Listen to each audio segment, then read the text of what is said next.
Okay. I'm going to call the Star City Council meeting to order. It's Tuesday, October 5th, 2021 at 7 p.m. I'd like to ask you all to please stand and do the Pledge of Allegiance. I pledge allegiance to the flag of the United States of America and to the republic for which it stands, one nation under God, indivisible, with liberty and justice for all. Thank you. We're going to have our invocation tonight by Mr. Jason Myers. I think, is that turned on? I hope. Okay, it's on. Yep. Our dear, kind, and gracious Heavenly Father, we come before Thee and bow our heads, grateful for the opportunity that we have to live in this free nation. We're grateful for the blessings that Thou hast given us, and ask that as the City Council meets and discusses the affairs of the City of Star, that they may be guided by Thy hand and by Thy Spirit.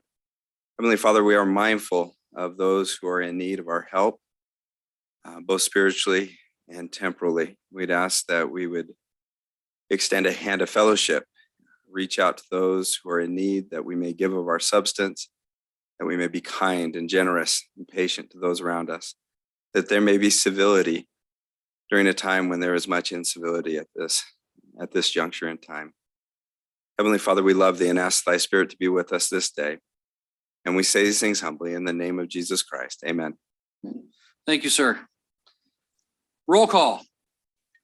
Keys. Present. Chadwick. Here. Salmonson. Here. Nielsen. Present. And Hershey is excused. Councilman Hershey wanted me to let everybody know that he's out because of a family illness that came out today. So he won't be here tonight, and he apologizes for that. All right, tonight we have a presentation. We'll have now Lieutenant Jake Vogt come up and introduce. He looks good in dress. Good evening, Mayor and Council. Jake Vogt, former Chief of Police here in Star. That's kind of weird to say. I want to take a couple minutes to say a few words to you all with the city, and then also I'd like to formally introduce your new Chief of Police, Zach Hessing. So I want to thank the Mayor and Council and city staff for the last 5 years. It's been a great honor to be your chief, and the great support that we always got from the city and also the citizens is amazing. When you put the uniform on, sometimes you see the best of things, sometimes you see the worst of things.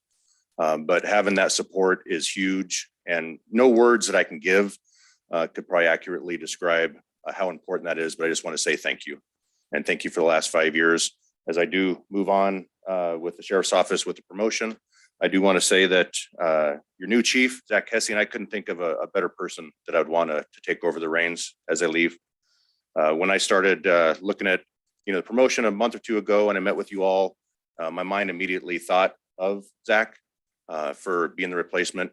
He's a tremendous guy, great heart.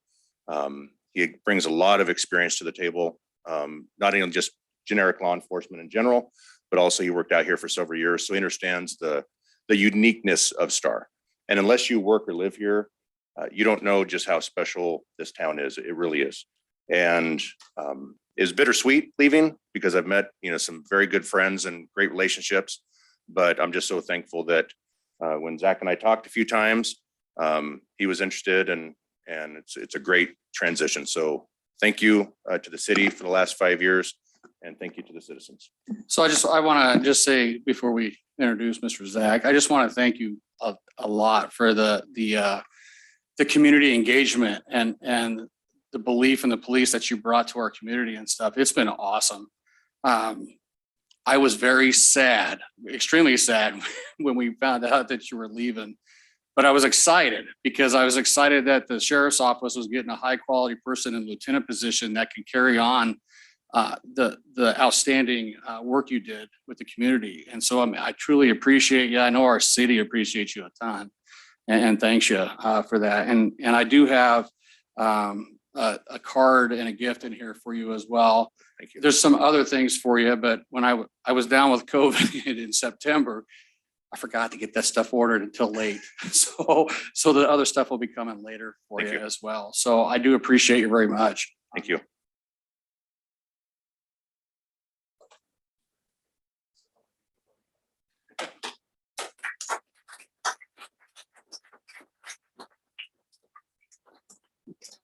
And with that, I'd like to introduce. Hang on, let me Oh, see if the sorry. council, does the council want to say anything? You don't have to. I don't have to put you on the spot. Mr. Mayor, Yes, sir. I'll keep this short and sweet. Chief, I just want to say that I just want to thank you for your service to Star and just let you know you will seriously be missed. Thank you. Thank you. And thanks for letting Jennifer go on all those tickets.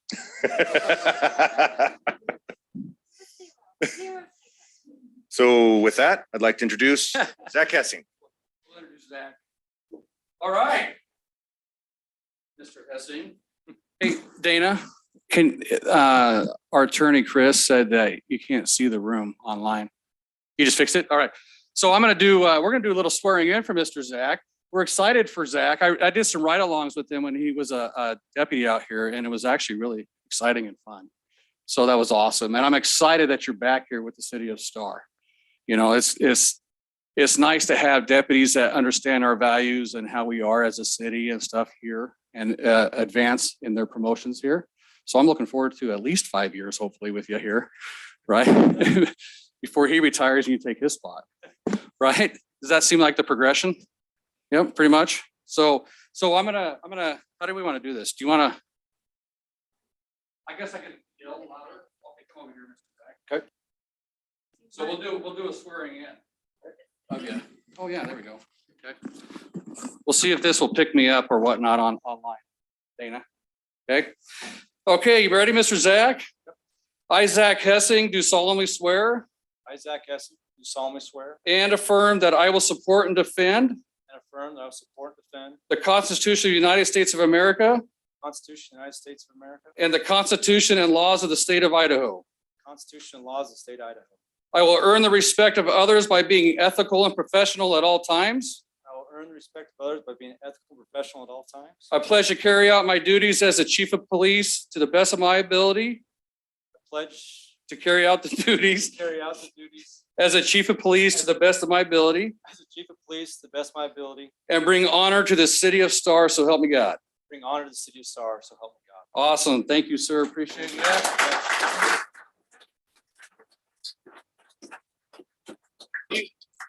He's going to do an awesome job for our city. Did you want to say anything? You certainly can right there. Few things, just You think? I know we have a long agenda tonight, but just a few things, keep it short. I will tell you though, I do figure it out though, that when you guys wear vests, you look fat. Yeah. Try to look bigger than I am. I just, I'll keep it short. Taking that oath, and I've done it a few times in my careers, different positions have come up. I take it to heart. That I truly mean to do everything I can to the best of my ability to help the community of Star. When I came out here as a patrol deputy, a few months later, Chief Folk came out as the chief of police. There's been a handful of times in my life and my career that I've met people who've had a big impact in my life and have that natural leadership ability because they have the right passions. They're in law enforcement for the right reasons. And I will tell you that Jake Vogt is one of those people. And I appreciate him of everything that he's done and the community that the trust that the community has in him. And I look forward to continue building upon that. And luckily he's still around that I can make a phone call if anything comes up and he can kind of help me along here. I think his philosophy when he was out here, he encouraged every one of us, including me, to go out and meet the community, to go meet business owners, shake their hands, introduce yourself, get to know them a little bit, to get out and talk to people walking their dogs in the community, to go to Star Elementary. At that time, we didn't have the middle school here, but that we'd get out and see those. And I can tell it has a big impact on the city of Star. And I want to continue that. I think, as he stated several times, I saw it, that Star is a special community, and I want to keep it that way and do everything I can to continue that. So again, I appreciate the responsibility that I have. I won't take it lighthearted. I will do everything I can. And I appreciate the trust, and I'll continue going forward with that. So, Thank you, Chief. you bet. Appreciate you very much. Mind if I introduce Mark Merrill, who's one of the Sure, new absolutely. deputies? Yeah. So we lost. Oh. Oops, sorry. Introduce your mother. I sure can.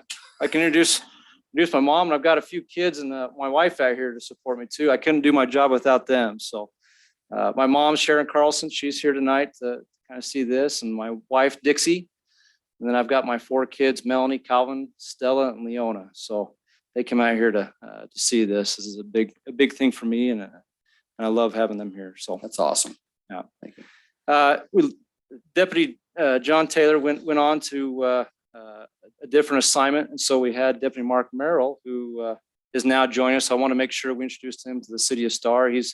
I worked in a little bit in the South County where I was previously as a sergeant, and now he's out here to help the city of Star, and I'm grateful to have him come follow me out here. I guess I just introduce myself a little bit. I've been in law enforcement about 14 years, half that here in the Treasure Valley. And as soon as I saw the opening to come to Star, that's where I wanted to be. Idaho boy myself, and just I'm excited to be out here. Thank you. Awesome. Thank you for coming out here to Star. All right. Thank you, guys. I just want to, Chief or Lieutenant, I just want to just tell a little story about how awesome Star is with our police. And this is just something that happened here. I think it was this summer that they had a situation over here at the Maverick where they had to take down and I don't know if you call it hog tie. I don't know what that is, or bag them and tag them or whatever, a person out there. And typically in most areas, you see people out there with their video cameras trying to video stuff. They had citizens bringing Gatorade out to the police officers during the heat. And that's the respect that we have in our community, which is awesome. That has been built over the years. And I fully anticipate Zach just continuing that relationships and stuff with our citizens of Star. So we truly appreciate our police in Star. We respect them tremendously. And I do thank you guys for everything you do for our communities. So cool. Thank you. All right, we're going to move on to item 5, the proclamation.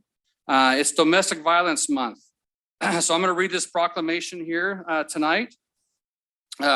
Domestic Violence Proclamation. Whereas domestic violence is defined as abusive behavior in a personal relationship that gives one member control and power over another through physical, emotional, sexual, economic, or psychological actions or threats. And whereas an estimated 1 in 4 women and 1 in 7 men will face domestic abuse in their lifetime. And in 2020, there were 5,529 calls for service related to domestic violence and sexual assault in Ada County. And whereas a range of services and programs exist throughout the Treasure Valley, providing safety, healing, and freedom from the domestic abuse and sexual assault, including forensics exams and medical care, secure shelters, court advocacy, counseling, childcare, as well as case management. And whereas the City of Star is an important partner with the Women and Children's Alliance and Faces of Hope to provide a safety net of crisis services and create a community where individuals thrive in safe and healthy relationships. Now, therefore, I, Trevor A. Chadwick, Mayor of the City of Star, Idaho, do hereby join national and local officials in proclaiming October as Domestic Violence Awareness Month. I was at with other city leaders, I think it was Friday, up at the Peace Officers Memorial at a domestic violence event, right, where all the mayors signed one big proclamation. And we had a lady there that lost her sister to a huge domestic violence issue in Nampa several years ago, where there was a machete involved, right? And there were several of them that got hurt. And domestic violence is a problem. And last year created even a bigger problem with the COVID issues we have. And I just encourage everybody in our communities to keep an eye out for your neighbors and the kids and stuff out there, and because they're not all being seen all the time with all the sheltering in place that we have going on, and make sure that we get them the help that they need out there. So October, and this is, I think it's on this side right here, the purple pin right there is for domestic violence awareness for this month. So we'll be signing this and getting this off, right? Okay, thank you. Item 6, consent agenda. Mr. Mayor, Councilman Keys. first of all, after consultation with staff, we're going to remove item 6A, the approval of minutes, until a future meeting for some adjustments. For all of the minutes? Correct. Okay, all right, sounds good. And so on that note, I'd like to make a motion to approve the consent agenda consisting of items 6B, approval of claims provided and previously approved, Item 6C, findings of fact and conclusion of law for Grace Assisted Living annexation and CUP and Cherished Estates subdivision annexation. Item 6D, final plats, None. none. Item 6E, agreement to collect Canyon Highway District 4, City of Star, impact fees.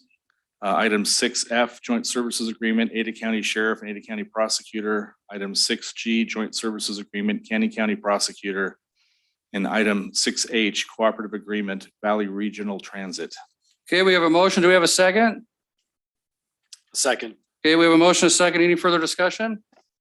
Mayor Chadwick, Councilwoman? I just have a question for my own information. I noticed in the joints, in item G, the Canyon County Prosecutor. So there was for the cost. $100 a month? Yep, Yep. but there was nothing for the actual fee for the prosecutor. So where? It's gonna be $1,200 total a year, $100 a month for the entire fee for the prosecutor for now.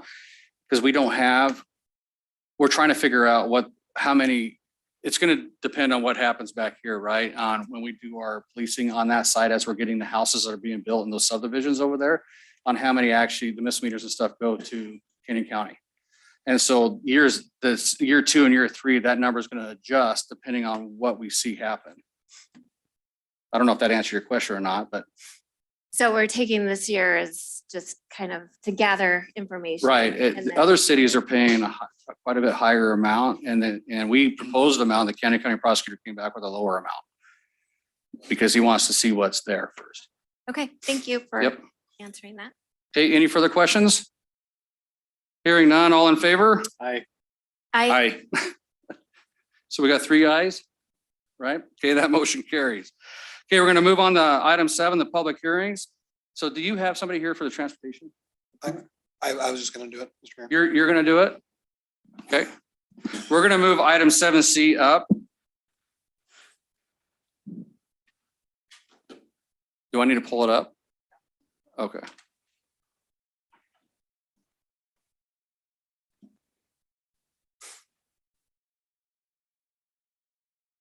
Okay. Can we blow it up or anything? That's okay. Mr. Mayor, Council, you have before you the revisions to the ECAMP, Economic Corridors Access and Roadway Connection Management Plan. The Transportation and Pathway Committee has been working on some minor revisions to this plan, updating it. Some of the highlights include, quickly here, if you want to look on the screen to your left, the big screen, point out, we added the underpass underneath Highway 16 at Wild Branch, Crystal Springs. Can I just clarify that a little bit more? Sure. So on that, just so everybody's aware, we've been working with ITD on trying to find a secondary access for that area. And they actually proposed potentially running an underpass, extending Wild Branch all the way to Moon Valley Road. So we could have connectivity across Highway 16 without actually going out to Highway 44. And so we included this in our plan here to make certain that we work towards that solution with ITD as they work on their new overpass for 44 and 16. Make it bigger.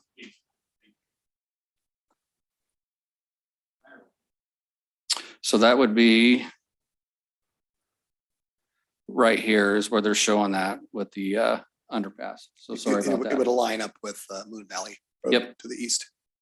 Other highlights include updating some of the intersections with roundabouts that are recognized through ACHD and designations of collectors and arterials. Okay. So with that, staff would recommend that the council adopt this revision tonight. Mr. Mayor, Councilman Keys, I'd like to make a motion that the council adopt the revisions to the ECAMP map for addition into the city's comprehensive plan. okay, we got a motion. Do we have a second? second, We got a motion, a second. Any further discussion? Okay, hearing none, all in favor? Aye. I, Okay, that motion carries. Thank you. Okay, we're gonna move on to item 7A, Langtree Bungalow subdivision. Just gonna make sure we read the rules here and make sure this public's all signed up to speak that wants to speak here at the public hearing. I will open the public hearing, ask if there's been any ex parte contact or communication on this application. The applicant will have up to 20 minutes to present their project. The council will ask applicant questions and staff questions as well. There will be public testimony, 3 minutes per person. Those for the project, those against the project, and those who are neither for or against but wish to speak to the project. The council may ask the individual speaking follow-up questions that does not count towards their 3 minutes. The applicant will have a 10-minute rebuttal, and the council will ask the applicant and staff more questions. I will close the public hearing. The council will deliberate, and there will either be a motion is made to approve with conditions, deny, or table the application to a date certain in the future. Whereas these are public hearings, I just ask that there's no cheering, clapping, jeering, any of that kind of stuff in the audience. Just the person at the podium has the right to speak at that time, and you'll have your 3 minutes as well. So with that, I'm going to open the public hearing and ask the council if they have any ex parte contact or communications on the Langtree Bungalow subdivision. No, Mr. Mayor. None. None. Okay, hearing none. I think this is the slideshow for them. The applicant could come up and state their name and address for the record. And Mr. Jacob Qualls right here will be the timer for everybody and let you know when you're close to that. And your clicker right there should move the slides forward and also has a little red pointer on it as well. Oh, okay. Good evening, Mayor, council members. Will you pull that microphone down toward us just so everybody online can hear you as well? Okay. My name is Joshua Jantz with KM Engineering. My address is 5725 North Discovery Way, Boise. And here on behalf of our clients, the Walsh Group, to present the Langtree Bungalows project.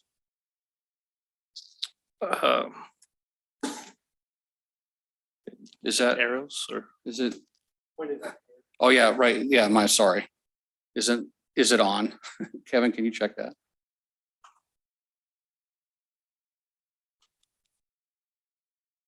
Well, I can move them forward for you if you want. Okay. So there are three main objectives to our application: an annexation into the city limits with an R4 zoning district, a development agreement, preliminary plat for the first 55 age-restricted gated community in the city of Star that will consist of single-level craftsman-style homes, allowing seniors in the community looking to downsize, stay within the community, as well as bring new seniors to the area. Langtree Bungalows will consist of amenities such as a clubhouse, pools, walkable pathways, pickleball courts, and large amounts of open space that you'll see in the presentation. So a little project location adjacent developments, the property included in this application is comprised of approximately 27 acres, 3/4 mile west of State Highway 16 along Floating Feather, which will be the primary point of access for the project. Adjacent to the project site is the Star Middle School, which you have up in the northeast corner of the site, and recently approved projects with similar densities and lot sizes as what's being presented to you this evening. Everything shown here on the site with the Cole Place subdivision, the Crow's Foot to the southwest, the Claymont Estates, American Star, and the Welton Estates subdivision to the west are all existing or have been through the entitlement process. In preparing for this application, we met with city staff and have coordinated with the fire department regarding emergency access and phasing, and have shared this plan before you with neighbors at 2 in-person and virtual neighborhood meetings. You want to go to the next one? Yeah, please. So in the preliminary stage of the project, we considered the city's goals and comprehensive plan. As the future land map shows, our property is within the neighborhood residential designation that allows 3 to 5 dwelling units an acre. Langtree Bungalows will consist of approximately 3.8 units to the acre. The surrounding properties to the west and south have the same comp plan designation, with a section to the north designated rural residential with a special transition overlay zone. We'll show a slide later that illustrates how that transition zone overlay will be addressed. Yeah, thank you. So the proposed site is currently zoned RUT, rural to urban transition in the county. So we're requesting annex in the city of Star with the R4 district. The Cole Place subdivision to the west is zone R3 with a DA and has similar density and lot sizes as Linktree Bungalows, especially the lots along the western part of our project area. Properties to the east are zone R3, comprised of Star Middle School, undeveloped property, and recently approved preliminary plat for the Wetland Estates in a large area designated R4, about a quarter mile south of our project area. It is shown designated as red on there. Next one.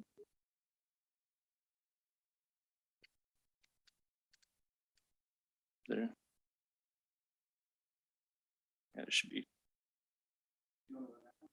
No, I don't, there was something else supposed to be on there, but I guess it's not showing up. There you go. That one? There Sorry. you go. Actually, you can just go ahead and go to the next one. There you go. So the preliminary plat consists of probably 27 acres, proposing 103 buildable single family lots, 17 common lots, 4 common drive lots, and one lot to accommodate the private street to serve the community. The maximum lot size for the subdivision is about 5,202 square feet, average lot size of about 6,841 square feet, and a gross density of 3.8 units to the acre, which is below the maximum density allowed in the R4 district of 4 units to the acre. There will be the 2 phases to the development. The first phase will consist of the lots south of the foothill drain. And then the second phase will be the lots north of the foothill drain. Or ditch, sorry. So as previously mentioned, the city's comp plan notes a section of transition zone abutting the north part of the project site. This exhibit shows the areas that will be used as a buffer to the 3 developed lots that lie at the north end of the Shriner subdivision, but abut the north side of the Linktree project site.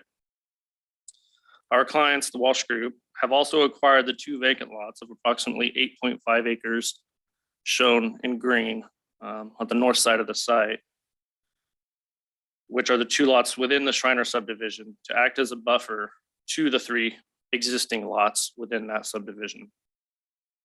This area will also include an emergency vehicle access with bollards at both the north end and the south end of that emergency access road to deter public access and limit this access road to emergency vehicles only. This access road has been approved and coordinated with and by the fire chief. We've also designed approximately 2.5 acre park open space in the northwest corner of the site, just south of the existing ranchette that's outside the Shriner subdivision, to provide a buffer to that property as well. Next slide.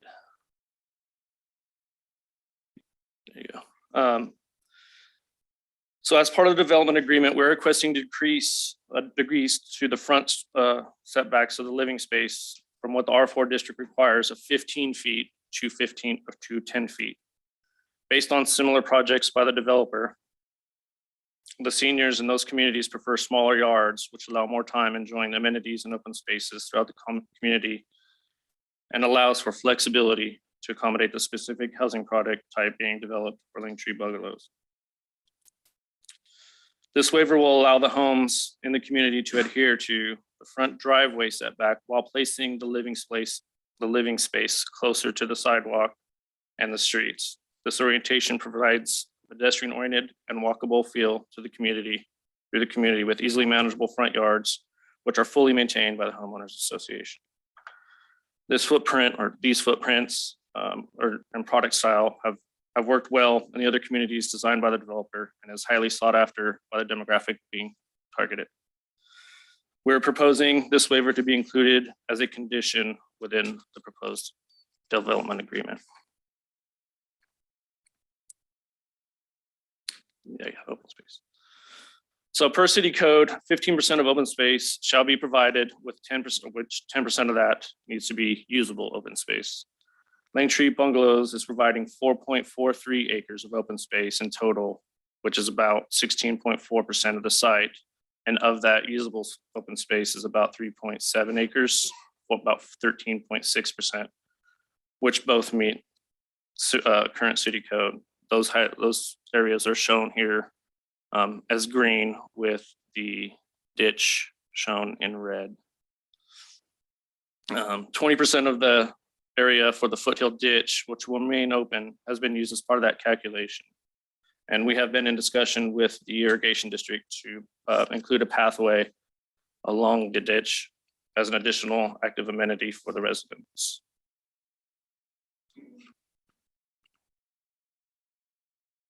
Yeah.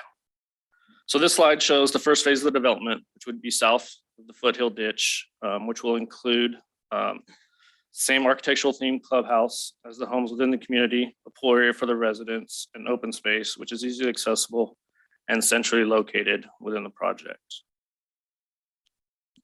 And next. Yeah. The second phase of development, north of the foothill ditch, will include open space surrounding foothill ditch and preserve the natural beauty of the area with nature pathways, pickleball courts, and this will all be located up in that northwest corner, which is also used as the buffer, as I previously mentioned, to the adjacent ranchettes to the north. This exhibit is to provide a visual of how the lots, open space, and walking paths along the Foothill Drain will align with the existing conditions of the development. We have also included a 6-foot pathway along the easterly side of the project site that will ultimately continue south to Floating Feather and connect to the Star Middle School. It's, yeah, it's kind of blocked off there, but it's kind of where that shadow is. Yeah, there you go. Yeah. So Langtree Bungalows primary access point will be gated and with a private roadway throughout the community. There were no stub streets or connections to adjacent developments to ensure security for the residents, as well as decrease the traffic throughout the community. So the next couple of slides are just a couple of examples of previous projects and how they have been designed and constructed in other communities developed by the Walsh Group. They have years of experience specializing in age-restricted communities and have developed several communities in the Treasure Valley, with Langtree Bungalows being the first in the city of Star. So in conclusion, thank you for your time. And we believe that the proposed annexation, zoning, and preliminary plat as conditioned will complement surrounding uses, fulfill the intent of the comprehensive plan, and provide a unique housing opportunity in this beautiful part of Star. I'm here to answer any questions to the best of my knowledge. And we also have our project engineer and members from the Walsh Group here as well to help answer any questions you may have regarding project types and some similar communities they built throughout the valley. Okay, any questions of council? Mr. Mayor. Councilman Keys. So first of all, can you describe all the pertinent ditches and easements to go along with for irrigation, who those ditches serve, and what your future plans are to manage those ditches? That I'm not familiar with, but like I said, I have our project engineer here who's more familiar with that. I don't care who answers the question. I just want to understand what's going on with the ditches. Joe Pockner with KM Engineering, 5725 North Discovery Way. We've got, like Josh was talking about, the foothills ditch. The only change that we're going to be doing on that is we're putting a culvert across to build the road, to make the road into a serviceable road for the community. That portion will be tiled. We'll take the existing ranch out or farm out there has a pump station. We're going to be rebuilding that so that we can provide a PI to the subdivision. The how do you get that? The, along, Cole Place, or going back to that one, Cole Place on our, western boundary, there is a feeder ditch that runs from the, foothills ditch to the south, crosses, Floating Feather, and it also runs along Floating Feather. We'll be tiling that ditch, the irrigation district, that one there, perfect, thank you. That one there, when we tile it, they're going to allow us to reduce the irrigation easement itself slightly. It is going to provide more of a walking space, where that ground was being used as just an open ditch. Tiling it will reduce it so we can put additional walking paths and such along there. That is the remainder of all the ditches. Okay, and can you point out where your PI station is going to be? PI station is going to be right on the crossing over here. It's going to be, we've got some lots over in this area here, so it'll be right off in this zone through here so we can gain access to it. It's going to be a fairly small PI station, but it'll be located there so we can gain access to it. Okay, and when I look at the map, is there a parallel ditch that runs north-south to the one that you're going to be tiling on the adjacent property? So in this zone through here, Correct. if it is, it's because I think it's pretty much fenced through there. We're just tiling the main ditch going down through here that's on our property. It's the irrigation districts, just said we want it tiled, so we're going to tile it. And is that Middleton Mill you've been working with? Yes. Okay, and the reason I'm asking is regardless of whether the ditch is on your property or not, there's typically, Middleton Mill typically has a 25-foot easement from top of bank. That Correct. could extend onto your property even if the ditch is on somebody else's property. That is correct. So what we're doing is the only reduction we're going to, is on our side, because we're tiling it, they're going to allow us to put, an amenity such as a walking path along it. Okay, and where does the ditch you're tiling, where does it go? Who does it serve? It goes down to the south to Floating Feather, and at that point it crosses, there's a branch that goes underneath Floating Feather, which we'll connect into. And there's also a ditch that runs along Floating Feather itself. And we will not be altering that one. Okay, so essentially the work you're doing isn't going to affect the water rights or the access to water rights of anybody downstream. Not in any manner, no. Okay. Second question I have is there was a letter from a law firm, MB&H. Can you respond to that letter for us, please, and let us know how that jives with what you're presenting here?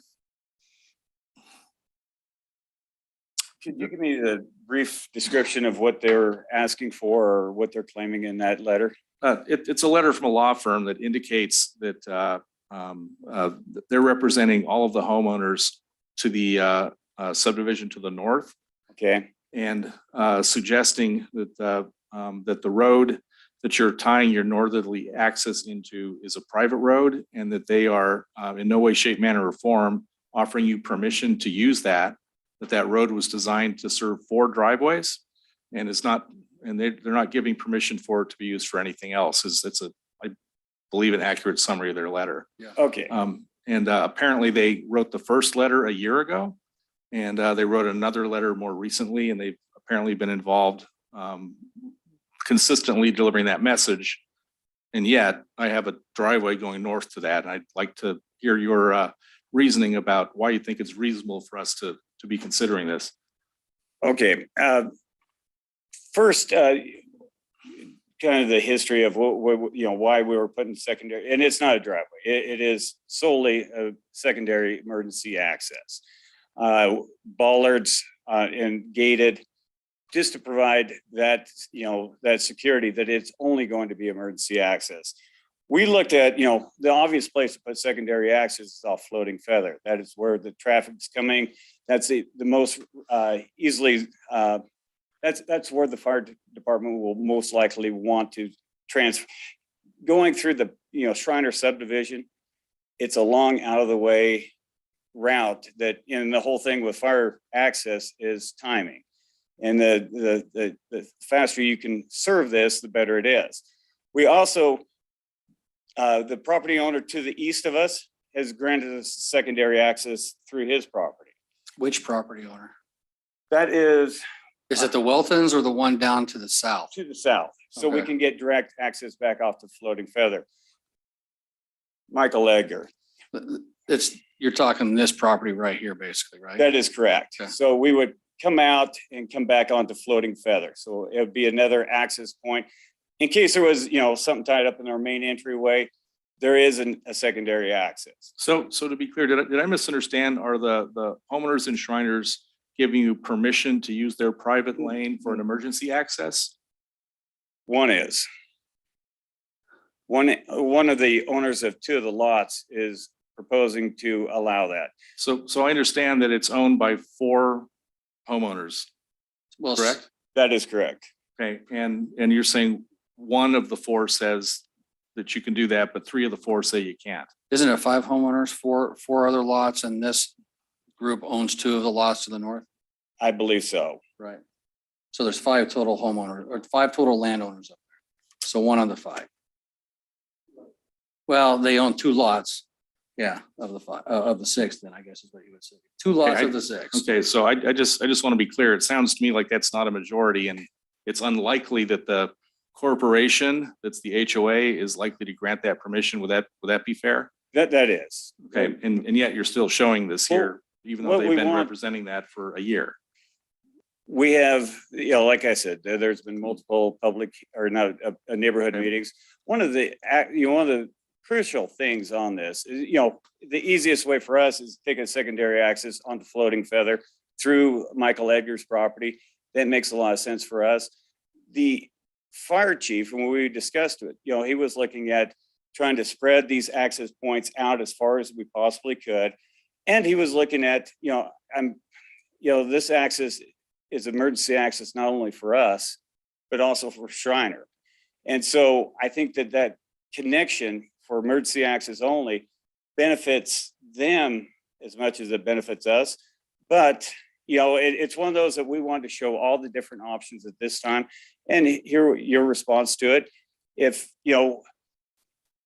it would save us, time and expenses using the 2 accesses that go right on the Floating Feather to make is a lot less cost involved with that. But we wanted to show, because we had that discussion with the fire chief, we wanted to present all the different options. I guess from my perspective, I'm unlikely to approve your stub road going forward unless you have some type of an easement agreement with the neighbors that says that, yeah, we can do that. Or more specifically with the corporation that represents their HOA. So That's reasonable. okay. Next, so if that emergency access is not approved, is the fire district going to allow you to proceed with this? And since I wrote this question down, I understand that staff has had some conversations with the fire district and I don't know if this is an appropriate time to address that, but Yeah. it's a good time. Yeah. Please do. So Okay. Sean can talk to that. Yeah, Mr. Mayor and Council, both myself and the mayor talked right before this meeting with the fire district about this very issue. And in order to get more than 30 lots on that north section of the subdivision, north of the canal, they will need the secondary access, regardless if it's north, east, or west. The other options are to reduce the number of lots up there to 30, or to provide another bridge crossing and loop that road back around to provide the 2 access points. Those are the options that we discussed with the fire chief. He said any of those would work. Okay. I have a question about that, if I may. Yes. Councilman Nielsen. Mayor, the slide that you had up before this one showed that access going up to right there. It was shaded off to the right, Star Middle School with a nice road. Is there a reason that we couldn't just curve that around and connect it right through there? It's another option. The fire chief didn't say which one he preferred. He just needs the secondary access. So he's in support of an access. Thank you. Okay, Councilman Keys. And so you talked about using an existing lot in Shriner subdivision, which is actually part of the special transition overlay district, to be the buffer for the special transition overlay district, which is a pretty unusual request, and one I'm not actually certain that our ordinances would support. But can you describe to the council what you intend to do on that lot to provide a buffer? Are you going to do some landscaping there? Are you berming that? What you're just going to leave it in weeds? You're going to farm it? What's the intent? The owner of the lot will be available for discussion on that. At this point, all I know is that we weren't going to develop it into additional lots. It was going to be left as a single residential lot that would more than likely to be developed into that with landscaping for as a single residential lot. Okay. And then if that's left as a buffer, who maintains that buffer? Is your subdivision going to maintain that, whatever landscaping is on that buffer, or who maintains that? Well, that it is my understanding that that buffer would be maintained by the lot owner, and they would, that whatever agreement would be in place would be placed on that lot, that it would be maintained as a buffer, not to be reduced in size, so that it remains that buffer into continually. Okay, and since that buffer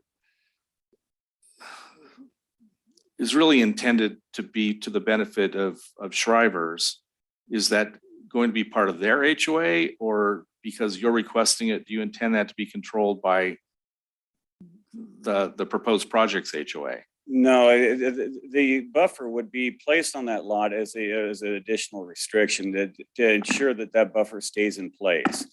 But it would be, it's part of the Shriner subdivision, it would be part of their HOA. Okay, so if their HOA didn't want it, then what? If they didn't want a buffer? If they don't think that having a buffer in their HOA is an adequate buffer to buffer their HOA from this proposed project, it seems to me that we have a potential conflict. Have you reviewed any of the public hearings we've had regarding special transition area overlays? Yes. Past? Okay. Yeah, and dealing with staff, that's one of the stuff that we were looking at, is trying to provide this, this ground to provide this buffer and to safeguard it so it would not be, developed so it could act as that buffer. And that's what we were wanting it to be. Okay. You had mentioned in the narrative that you built a project in Meridian called Village Bungalows. Is that a gated community? That is. It is, okay. Just out of curiosity, how come you're proposing to build the roads in a manner that are inconsistent with our city ordinances? In the past, other than for some really small developments, even private roads, we typically require to be built to City of Star standards. And I'm curious why you're proposing something different. On that one there, what we looked at was we dealing with ACHD, that road section was typical of what their private road would be, but it's not, it does not, you are correct, it does not meet STAR. I believe CUNA has adopted it as well. The reason why we're going to reduce width on this is the traffic volumes are going to be very slow or small, and we want to encourage reduced speeds. Reducing the width, it is one that is a great deterrent for speed, and that's in this type of, with this clientele that we're striving to serve, speed is not something that they want. A nice quiet subdivision with low volumes. The gated community adds to that, restricting flow and having no stubs to keep it from being a through street. If it was a through street, we'd be going to a 36 foot, the standard width. This is a small isolated subdivision that that's one of the things that we're striving to do is reduce speeds. That's why we went to it. Okay, so you've asked for an exception on the front setback. Are you still intending that the setback in front of the garage door and the driveway length would still be meet city standards? That would still meet city standards. We wanted, if there's cars to be parked there, we don't want them, sitting over the sidewalk. So they'll be the full 20-foot deep. Okay, and what is your stormwater plan in this project? Stormwater plan, there are several different drainage basins. We've got some of the larger common areas will be taking some of the water into them.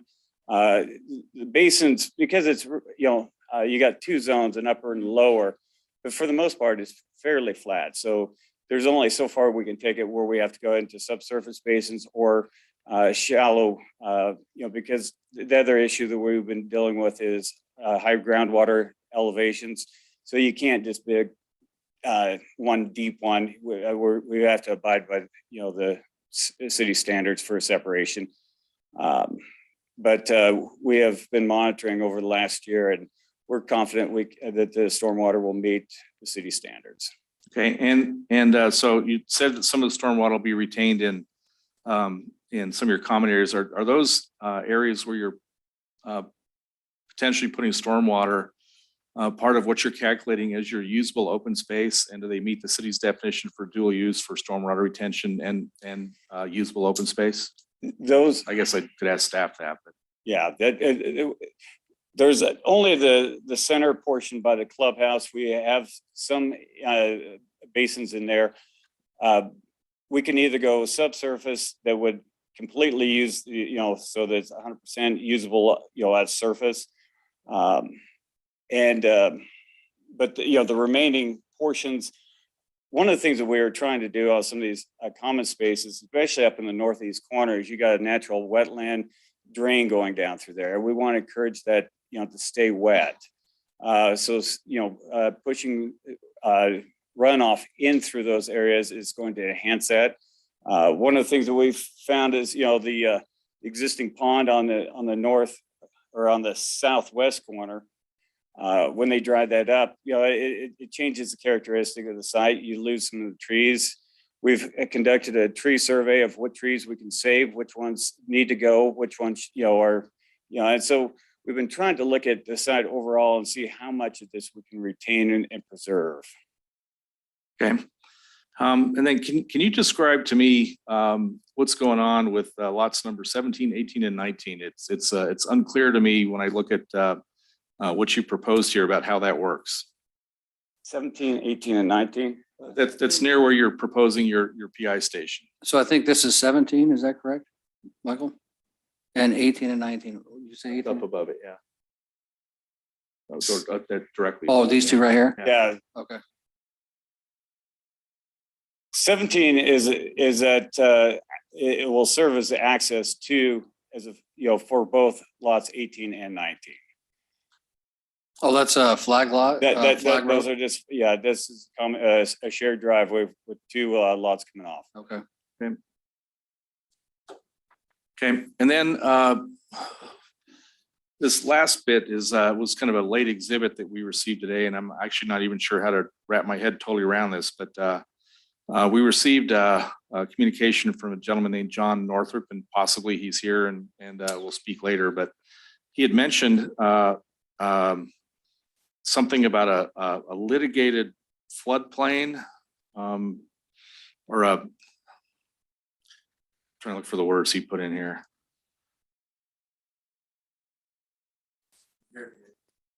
Well, we'll have you, you're signed up to, he'll sign up to speak. You want to Okay. ask that question later? Yeah. Second paragraph. Okay, well, okay, yeah, at any rate, there was some discussion about ponds and drainages and all that. I wasn't really certain how that worked, and we didn't really get a report on wetlands or floodways. So why don't we have him speak? You can ask questions and they could rebut the questions. And Okay, Okay, he says Okay, on so- that. Will that work? that's fine with Yeah. me. and at that, I'm going to reserve my comments until after public testimony. Are you done? Finally. Okay. Does anybody else have anything to say or questions? Well, he covered a lot of it. But yes, I have a couple of items. So flag lot was mentioned just a couple minutes ago, and I think that you have a few of those on here, but I believe in our code, it states that they're not allowed unless approved by the Star Fire District. And then the fire district submitted a letter also saying that they were not allowed. So how, Madam, yeah, Madam Councilwoman, those are not flags, they're shared Okay. driveways. And so okay. the statement from the fire was their standard flag So lot. what is the flag lot? So what's the difference between a flag lot and a shared driveway? This looks like a flag lot to us. This is a separate common lot. It's not part of either of the buildable lots. So is a flag lot then, Flag lot is one lot. It's the Oh, so the flag. flag lot, like the Flag pole provides the is frontage the and then the, owner of that lot up at the top, basically. So the owner would own the pole section as oh, I see. well. So the road on a the flag pole- lot the pole belongs to provides the house. access and then. Oh, gotcha. flag part's Okay. the- Gotcha. So this is, so what's the difference, I guess? Has Chief said anything to you about the difference between a flag lot and a shared common lot? To me, it's, you're dealing with the same issue on getting fire trucks in and out, Yeah, why does the And fire things like department care who owns the road? right? Correct. The way our code is written is they're prohibited unless approved by the fire district, and the fire district has approved this. And because in a letter, because the letter that she has says it wasn't a, No, Yeah. the letter states no flag lots. This is not a flag lot. These are common driveways. so I think we need a clarification. Okay. Honestly, on that, because to me, we're, huh? Technicality. Yeah, it's a technicality, just, I mean, it's the same thing. I mean, technically it's different, but the It's- use is the same. Yes, but it is different in the code. The Right. code does So not we're gonna have to allow. verify that. Unless it's Verify me. approved. Go ahead. sir. One of the big, flag lots are problematic because it's part of the ownership of that lot but you're sharing it with someone else for access to their lot. That becomes problematic because when people have ownership of that portion of it, they tend to put more stuff out through there than just a common driveway. When it's separated into a common lot, so it's only for that driveway, and then with the issues that you involved with having a flag lot are typically go away. And that's why, the fire departments are very, it's very common for them to say no flag lots, but common drives that serve, I think they can serve up to 3 lots. Those are very common, and it's very policeable. If you're placing stuff that would hamper access, you're placing it on a common lot that you can control it. You can assure that access is maintained. So how wide would those roads be? Those lots, at least a minimum of 20 foot. 20 foot? Yep. And I'm just thinking outside. So if you have trash coming through, do they bring their trash all the way down to the main road? Or trash come up that common lot and pick it No, up? most of the time the trash has to be pulled out to the main Because road. I'm looking at, we got seniors pulling trash all the way. I don't know how many feet that is, 60, 70, 80 feet down to the main road. So in my opinion, I would get rid of those and make them open spaces. Personally, if this is how we're treating this. So sorry, I didn't mean to take your time there. That's So okay. Councilwoman, All right, moving on to my second question. So can you tell me more about the pathways that you have? So up in the northwest corner, you have one up there. Yes, in the northwest corner, we've got this pathway going out. What we're looking at is, the pathway would come down, there's some grade going down through there, so it's going to meander down through the grade. And then, like we said, there's some pickleball courts and some other benches and that type of amenities, so that what we're looking to do is to enhance, there's 2 different, one, it would be a main pathway going down there, but trails that would lead off of that. We want to maintain that, the natural landscaping and that portion of it. So we want it controlled, but so you got that trail coming down to pickleball courts, which will be a well-maintained access way so that, that seniors would be able to traverse that without any issues. We have met with the irrigation district, and he gave us a favorable letter at this time that he would allow a pathway along the ditch, which would greatly enhance the length of pathways through the subdivision. This lower portion in through here, we've got additional access ways that what we are looking for is, so wherever you're at, you got some hub areas, and we're trying to get pathways that would interconnect so people aren't driving cars or golf carts between the different things. They've got nice walkable paths along with sidewalks, along all the roads as well. All right, and then can you talk more about the eastern pathway that would connect into the school? So what is your plan for that? We dedicated I think it was on the part of the comprehensive plan that there was going to be a pathway up there. So we had to dedicate half the property, and the adjacent neighbors were dedicating the other side of it. And so I think it was only 6 foot for a total of 12-foot easement with a 10-foot pathway nestled in between. So we're showing that on our plat or on this because it'll be part of the development. All right, so you're gonna dedicate that 6-foot strip there to the city. Mhm. And then when it comes time to funding the paving of it, would you be willing to contribute anything to that section for, for your part of it? I know that that's asking a lot. It's not asking that much for a 5-foot section. And Yeah, that's true. all right. That's very little money. So 5 foot, well, for the entire length. No, it'll be 5 foot. It'd only be right here. 5 foot wide, this strip right here. Yeah. That's it. Yeah. So however long that is. Yeah, that's not, in the grand scheme of things, we've done so much concrete in the last 6 months for the city that that's not much money at all for 5 feet. Well, look. So just ask to have it done. Okay, I'm going to ask to have that done. Will comply. Okay, and the reason for that also is, so I think you have two amenities with the court, the pickleball court and the clubhouse. Correct. And then you also have the internal pathways. But to me, that doesn't count as one of the necessary amenities for the 3, because this is a gated community and it's just going to serve those. And so yeah, I would request that to add pathways that serve the greater area. for the school. And we'll comply with that. Okay. And let me can I ask a general question?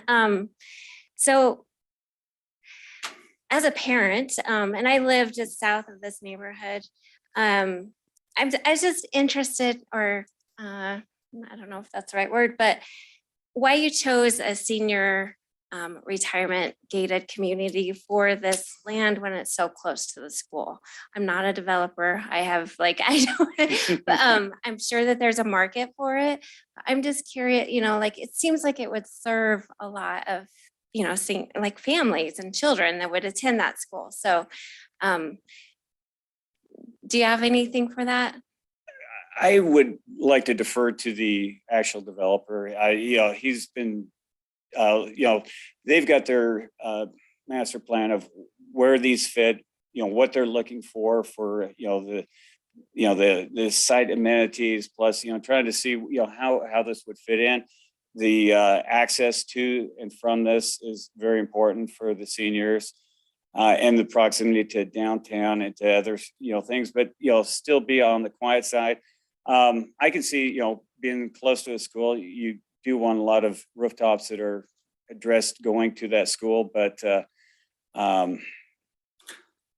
And I think just to kind of add to that, it's just not the one school. There's a master plan. I have a high school and an elementary school up north of that as well. So I understand where she's going with that as far as the type of housing right next to a school, but a school district property, but. That's all I had. Thank you. You bet. Councilman Nielsen? My colleagues have been very thorough. Okay, I just have a couple things for myself. Certainly. I would prefer to see you guys bail on that northern access and create a secondary bridge and bring that down.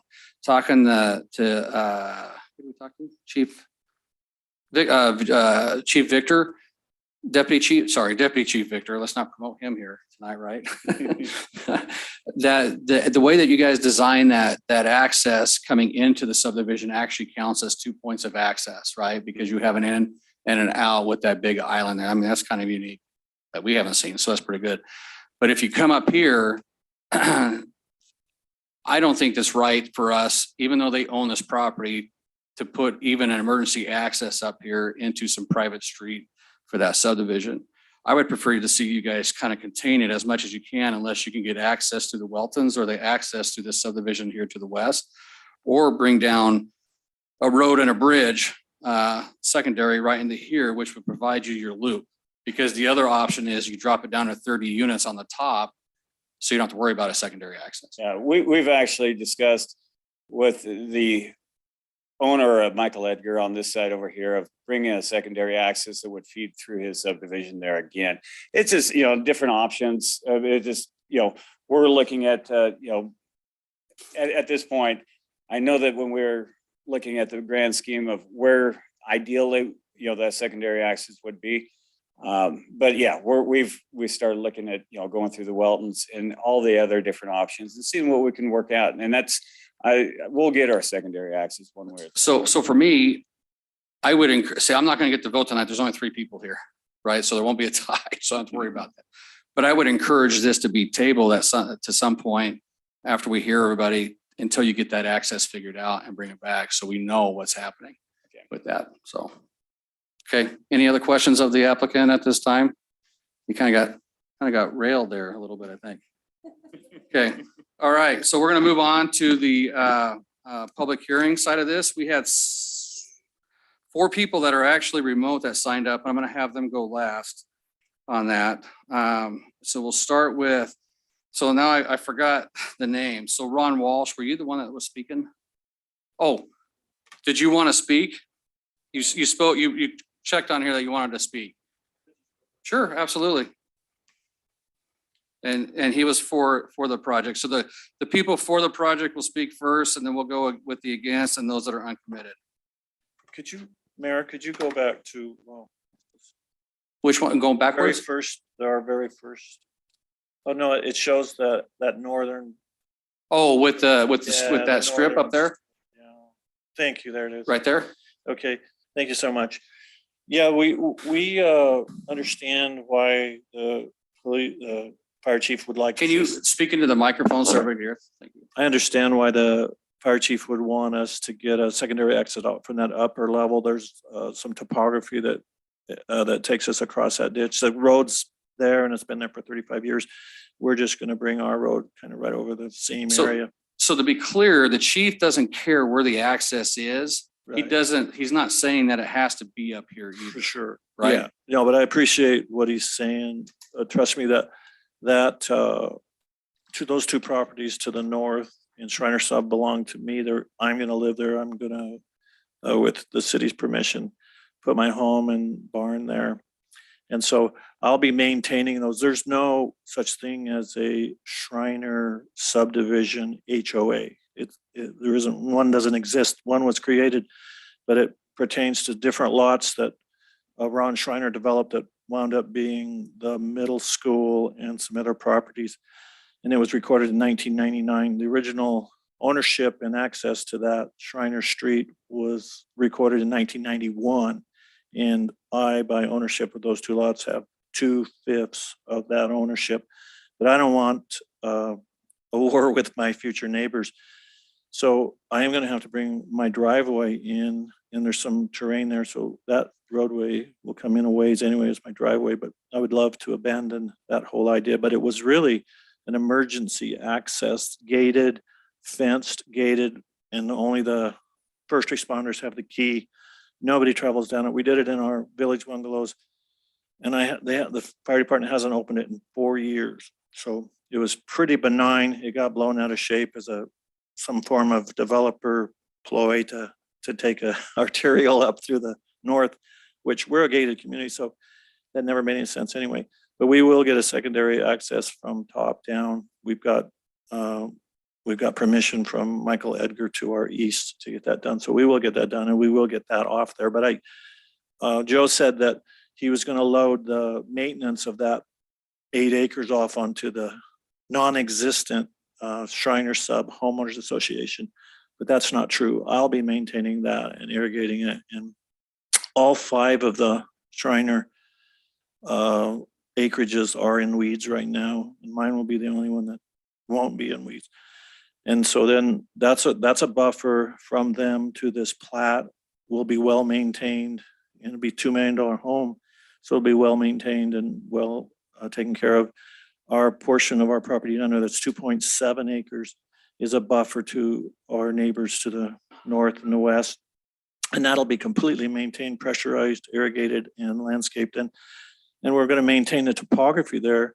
And I'm going to maintain the topography through all of that 5 acre piece because it really is beautiful. And this gentleman speaks of riparian. We're going to take care of all that. I'm going to keep all that in all those trees and all that foliage in there. None of that gets changed because you can't tell from that picture, but it's a really deep ravine. It's gorgeous. And I want it to remain gorgeous. It's a huge tree buffer between me and the neighbors to the north and the west. The other mention of a riparian area was down on the lower corner of the plat where you see here, but that was just a ditch or a pond that Mr. Peck dug and then he pumped irrigation water into it. And it did create some foliage. And then he stopped doing it about 5 or 6 years ago and everything died. So it's just a hole in the ground. And we paid to have the repair or the wetland study done there. It came back no wetlands. We paid to have a floodplain study done on the other side. It came back no floodplain. And so we've paid to mitigate all that and to clear all that up. And we'll certainly get that northern emergency access for the well-being of not only these people for maybe a needed emergency exit to the north, but also for all my new neighbors to the north. If anything happened up there, the incident apparently did happen just over a year ago, they could have used that access to go to the south to get out. So it wasn't my idea, but it made a little bit of sense to me, but we'll find another way out and get that done. But there is no Shriners Homeowners Association, and I wouldn't expect them to maintain my private property. I'll do that myself. So, Mr. Walsh, can you do me a favor? Will you state your name and address for the record? I don't think we got that. Ron Walsh. My son and I are Nick Walsh. We're the developers. I live at 1485 North Eagle Creek Way in Eagle. And I was going to give you a little pitch, but I've been born and raised in Boise as my son has, and we've developed 35 subdivisions in Treasure Valley, including several in Star, and done it a long time and try to create good subdivisions, and it's more of a career than a job. So we try to do a good job, and we'll do a good job on this. And I'm sorry that you disagree with, some of you might disagree with 55 plus, but they're not, the average age is higher than 55. Our average age does wind up the 6 in front of it. I don't think we disagree. It was just a curiosity of why next to a school. Well, the school, these guys are like the best neighbors in the world. They go to bed at 6 o'clock. Middle schools don't bother us at all because the kids don't drive, and they're not elementary school where they're out screaming and yelling on recess. So we didn't mind them at all, and we only touch them in a small section right there, and then the rest is my property. But half of the buying public now is over 55, and the HOPA, a federal law, allows us to fundamentally restrict it to 55 plus, so they can have a place where they can be social together and not get disrupted by other elements that don't share their same age cohort. So that's just it's a fundamental market. And we thought this was a beautiful piece of ground, heavily treed and 2 elevations. And we do a gated entry, and we do smaller streets so the traffic's slower, and we go all in and out one way. And so we limit our traffic in there. So it's really kind of a little enclave. It works out real well. Mayor Chadwick. Councilman Nielsen? Thank you. Mr. Walsh, I'm gonna pick up kind of where Councilman Keys was going with the transition overlay district. You being the owner of these 2 lots. Mhm. Technically, your 5 acres is in the transition overlay district. Do I understand that correctly? Correct. Yeah. So it's a curious thing that the buffered air, the area we're supposed to buffer is in the area that wants to be buffered, right? Yeah, except I'm the guy. Except who you're owns the it, guy. and I'm willing to waive that and be the buffer and put a deed restriction on my 8 acres that it doesn't ever get cut down below what they are. So you actually have more protection with me and a deed restriction than you would with the buffer zone, because it could go down to 1 acre.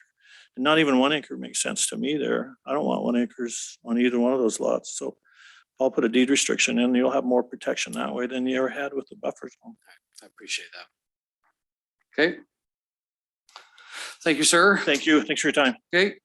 Mr. Mayor? Councilman Keys. I just want to, for the record, I just went and looked up the ownership of that private lane, and it appears it's owned by Shriner Lane LLC. It's an active existing corporation in the state of Idaho, and its registered agent is Mary Maxine McCombs. Okay. Want to put that on the record. All right. Mr. Jans, was that you that was speaking here a minute ago? Yeah, okay, so you didn't want to, you already spoke. And Mr., is it Prater? Patrick? Oh, is it Drake? Sorry. Yes, apologize. Hi, my name is Patrick Drake. I live at 917 West Second Street in Meridian. I'm looking to purchase in a 55+ community. I like the fact that it's a gated community, and this is something that really appeals to me, and I'm in favor of the project. Thank you. Okay, thank you. Okay, we're gonna move on now to those that are against. And we have I think it's Mo Haas. State your name and address, please, for the record, and Mr. Qualls there will be doing the 3 minutes and let you know. Okay? Sure. Yeah. Mo Haas, 25 Pine Gap Road, Horseshoe Bend, Idaho. I'm here on behalf of the Shriner subdivision. I am with Morris Bauer and Haas, the law firm whose letters you referred to, Mr. Keys. I don't have a whole lot to say because I think you've asked all of the right questions and you understand that this northern access is problematic. What I do want you to know is from a legal standpoint, what hasn't been addressed is the fact that those lots are subject to CC&Rs within the Shriner subdivision. And one of those lots is developable. Another one can't be touched at all with any sort of development, be it road or a barn or anything of the sort. And this proposed road goes right down the middle of both of those lots. So beyond that, I think it's worth noting that the project of this bungalow subdivision is to create this quiet, lovely living space for this 55+ community. But the proposal of basically extinguishing this private road in the Shriner community is sending those people downstream and saying, we don't care about your quiet enjoyment of the private property that you purchased and your interests pre-existed ours. So I think that basically, as we've said in our letters, and the city can be aware of this as well, if this is approved as it is, litigation will certainly follow. And that's all I have to say. I think the homeowners will also represent their interests. Thank you. Okay, sorry, HAWS? HAWS. Okay, thank Yep. you. Yeah. And if you have any questions for me, I'm happy to answer. Don't mean to just walk away from you. Yeah. Any questions, Mr. Haas? No? All right, thank you, sir. Thank you. Okay. Miss Maxine McCombs?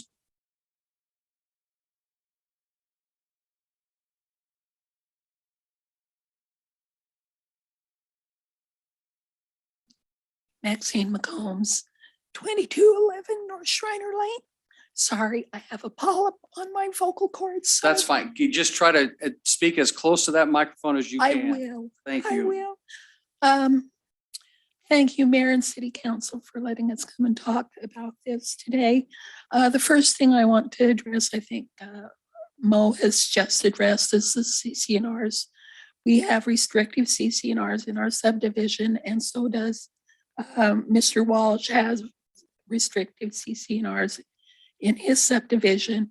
And we would ask you that you would honor ours also as much as you would honor his. My main issue, my main issue with this subdivision is the stub road. According to, and in the letter, according to the county planning and zoning, it is illegal to put a stub road into a platted subdivision. So that's number one. But to bring I've got to get my thoughts together. There's one thing that I want you to know, that myself and Lee Swanson own the road. We have now had no contact with the Walsh Group concerning any of this. I found out about this road, the emergency road, when I got the last packet, which I believe was maybe a week and a half ago. You know, we've had no communication at all concerning the stub road. That road is a gravel road. In all honesty, we haven't had it reconditioned since we moved in, but it will not stand up to vehicles. He also stated that he wanted to use that road for access to construct, to construct the second phase of the subdivision. So we would have construction vehicles going up and down that gravel road, and it won't stand up to it. So can I just ask you a question just real quick? Sure. Ms. McCombs? So you're saying, so I'm going to point up here with my pointer. Yeah. So you're saying this is the gravel road, right? And then it Yes. comes to a paved road up here? Yes. Okay, all right. Thank you. It goes on to Rolling Hills, which is paved. Oh, Rolling Hills. But Okay. the road and the cul-de-sac is all gravel. Okay. So anyway, I would ask that they would remove the stub road and the emergency lane off of here. And I would ask that you would have them write that into their development agreement. There was something else I wanted to say, but anyway, one thing I want to say to Mr. Walsh, I don't have any problem with your 55 for community. I've been to some of his houses in a 55 and older community, and they're lovely, they're beautiful. I just have a problem with, at one point in time, that stub road on his original proposal, they stated on there that that was for future development. That's when we started having a problem with this. Okay. And I think that's everything I've got to say. You have any questions Sorry. of Any questions? Ms. McCombs? Mr. Mayor? Councilman Keys, and real quick, Ms. McCombs, I think there's water underneath there if you need Oh, water. It doesn't make any difference. Okay, It all right. just does it. Okay, It comes and goes. very good. Thank you. Oh, hang on, Ms. McCombs. Councilman Keys has a question for you. I'm sorry. Thank you for being here tonight. Do you have a home on this map somewhere? Yes, I do. Can you walk to the map behind you and point to it? So, My hand shakes, so it's like right here. Right here on this Okay. property? okay. So, This one right here. Okay. One that's covered with weeds right now. I want you to know that I was working on reconditioning that, and then I had a heart attack, so it went to hell. But anyway, there are plans to make it lovely because I want that too. And this is the first heard that you were going to build a home on that property, which is fine. Um, I have no Okay, problem with that. Ms. McCombs? Yes. So so given the proximity of your lot and your home to this project, Yeah, if the stub road was removed, and he did choose to use that as only a single family residence, yes. do you have any objection to his buffering plan that he's proposed? Well, I would rather, as I said, follow the rules. So, depending on what you guys decide, my personal thought is we are in the transition area. It says that the lots abutting the transition area should be, what's what I'm looking for? Buffered? Buffered. The lots next to it should be larger. So, and And Ms. McCombs, the only reason I'm asking is you made a comment earlier that you're fine with his subdivision. The only objection you had was to his stub road. So that's Yeah. what I'm actually exploring that statement further. Are you fine with it the way it is?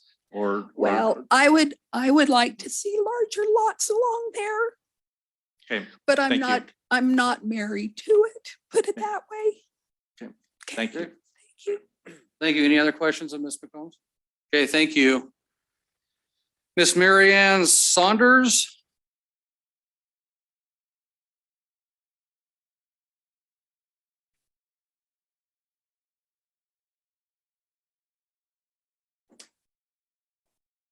Can you hear me all right? Yeah, just pull that microphone up and speak as close as you can to it for I us, if shall. you don't mind. Thank So you. state your name and address, please, for the Right. record. My name is Mary Ann Saunders. I reside at 2230 Shriner Lane. Okay, My comments today address the Langtree Bungalows subdivision application. In summary, I oppose this application as it is written. And my reasons are threefold. One has been discussed at length, which is the stub road for emergency access. We, as members of the Shriner Lane group, did and were willing to communicate with the developer, but it seemed as though when that application came about, it had not been taken into account. So we were concerned about that. Secondly, there was no notice given to me or to my knowledge to adjacent properties in my subdivision of this application and hearing. And that seems odd to me as a member of the public. Now, perhaps it's not technically required, but we had made an effort to have communication in the past. The third reason, and one that really wasn't discussed much here, is that I'd like to see clarification regarding the application assertion that there are no wetlands involved. And I would request that there be formal assertion from the pertinent state or federal authorities that no wetlands are involved, and that such should be provided as part of the application. That concludes my comments. Do you have any questions? anybody have any questions? Miss Mary Ann? Okay, no, thank Okay. you. Thank you. Thank you. Okay, Mr. John Northup?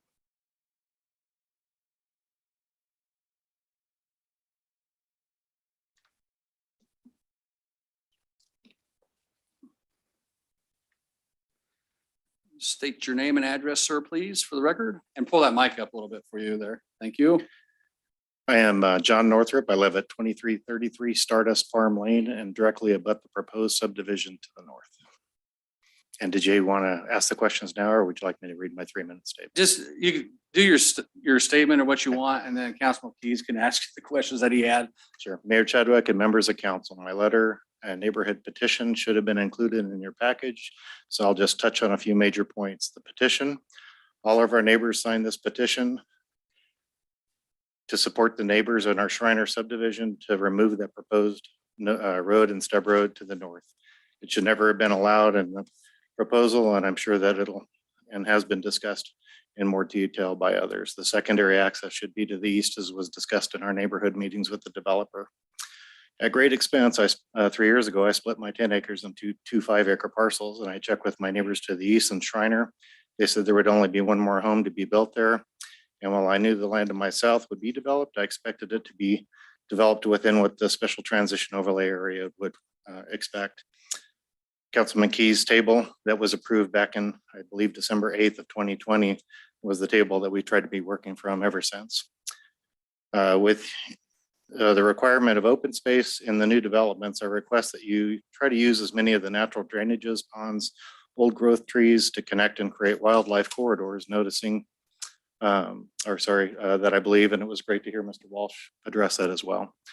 The noticing issue that Mary Saunders didn't get noticed, even though she's directly adjacent to where this potential stub road comes out, concerns me and probably needs to be addressed if there's something specific in the code that needs to be looked at.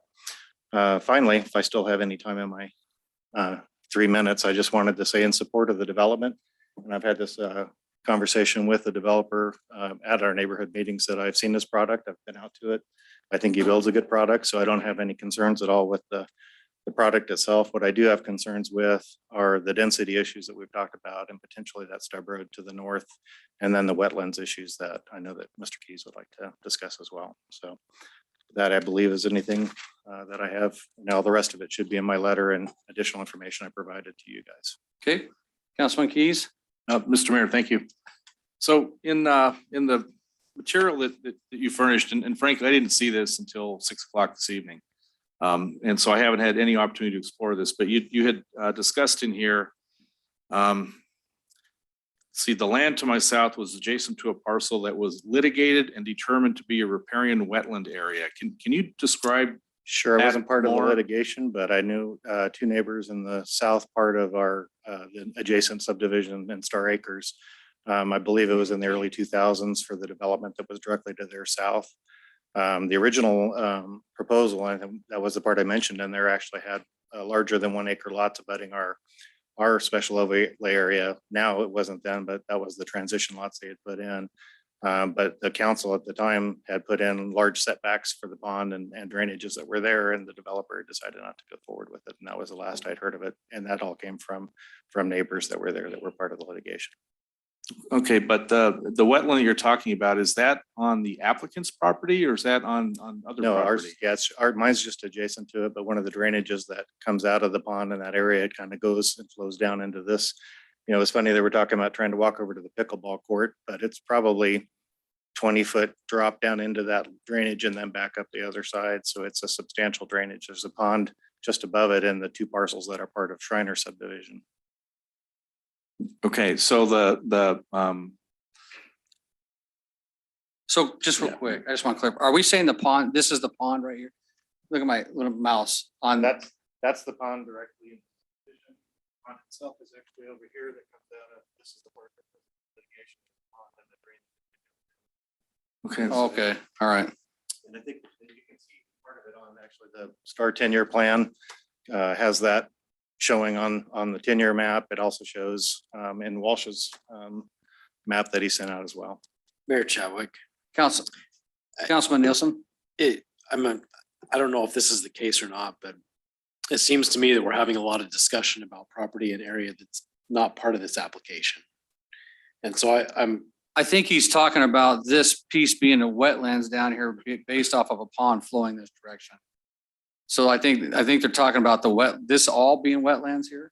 No, well, there's a drainage from the pond. It actually comes diagonally across that portion that Walsh is intending to buy. And Oh, right. again, first time we've heard that he may be living there. So I hope he is our neighbor as long as it's one house and access from Shriner Lane, because that's the way the CCNRs read.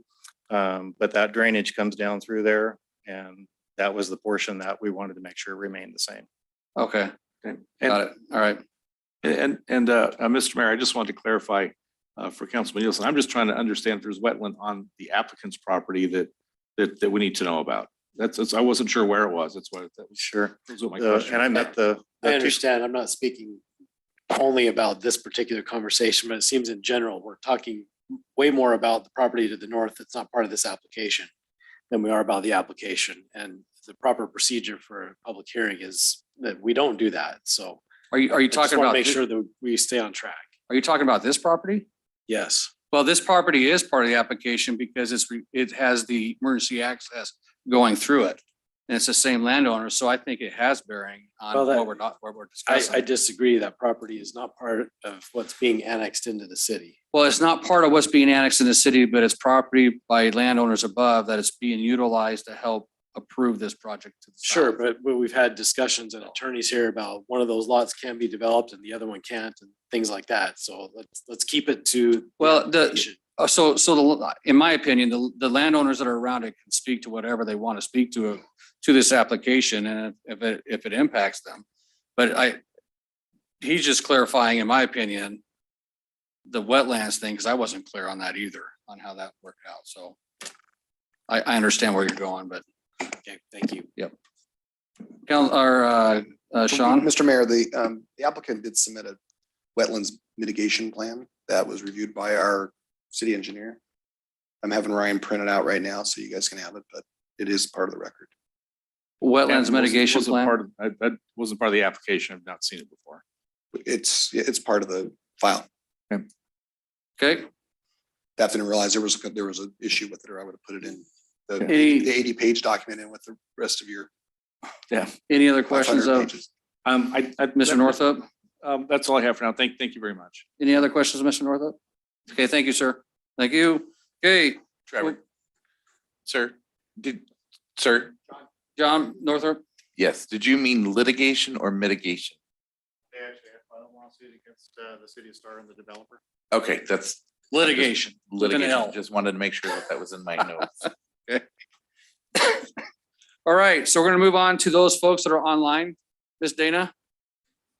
And we'll start with Mr. Robert Failau.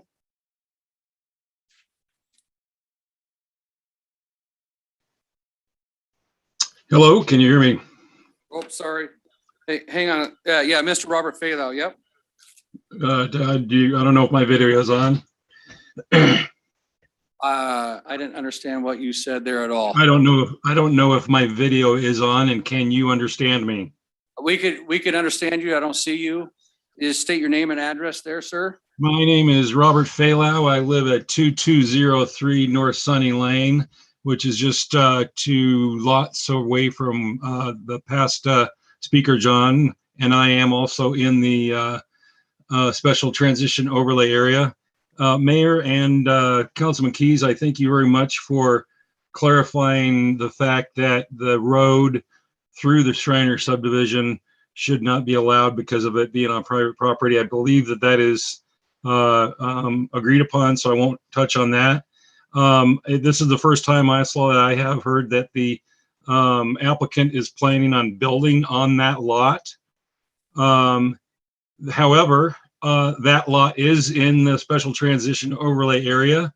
If he builds on that lot, which he can buy that and build on that, it's designated as one home. That does not change the designation of the special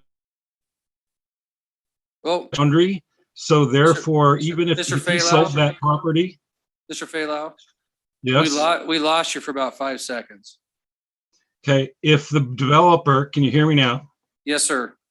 If the developer builds a lot for him, a house for himself on that lot, those 2 lots, or the one buildable lot in the Shriner subdivision, that does not change the boundary of the special overlay transition area.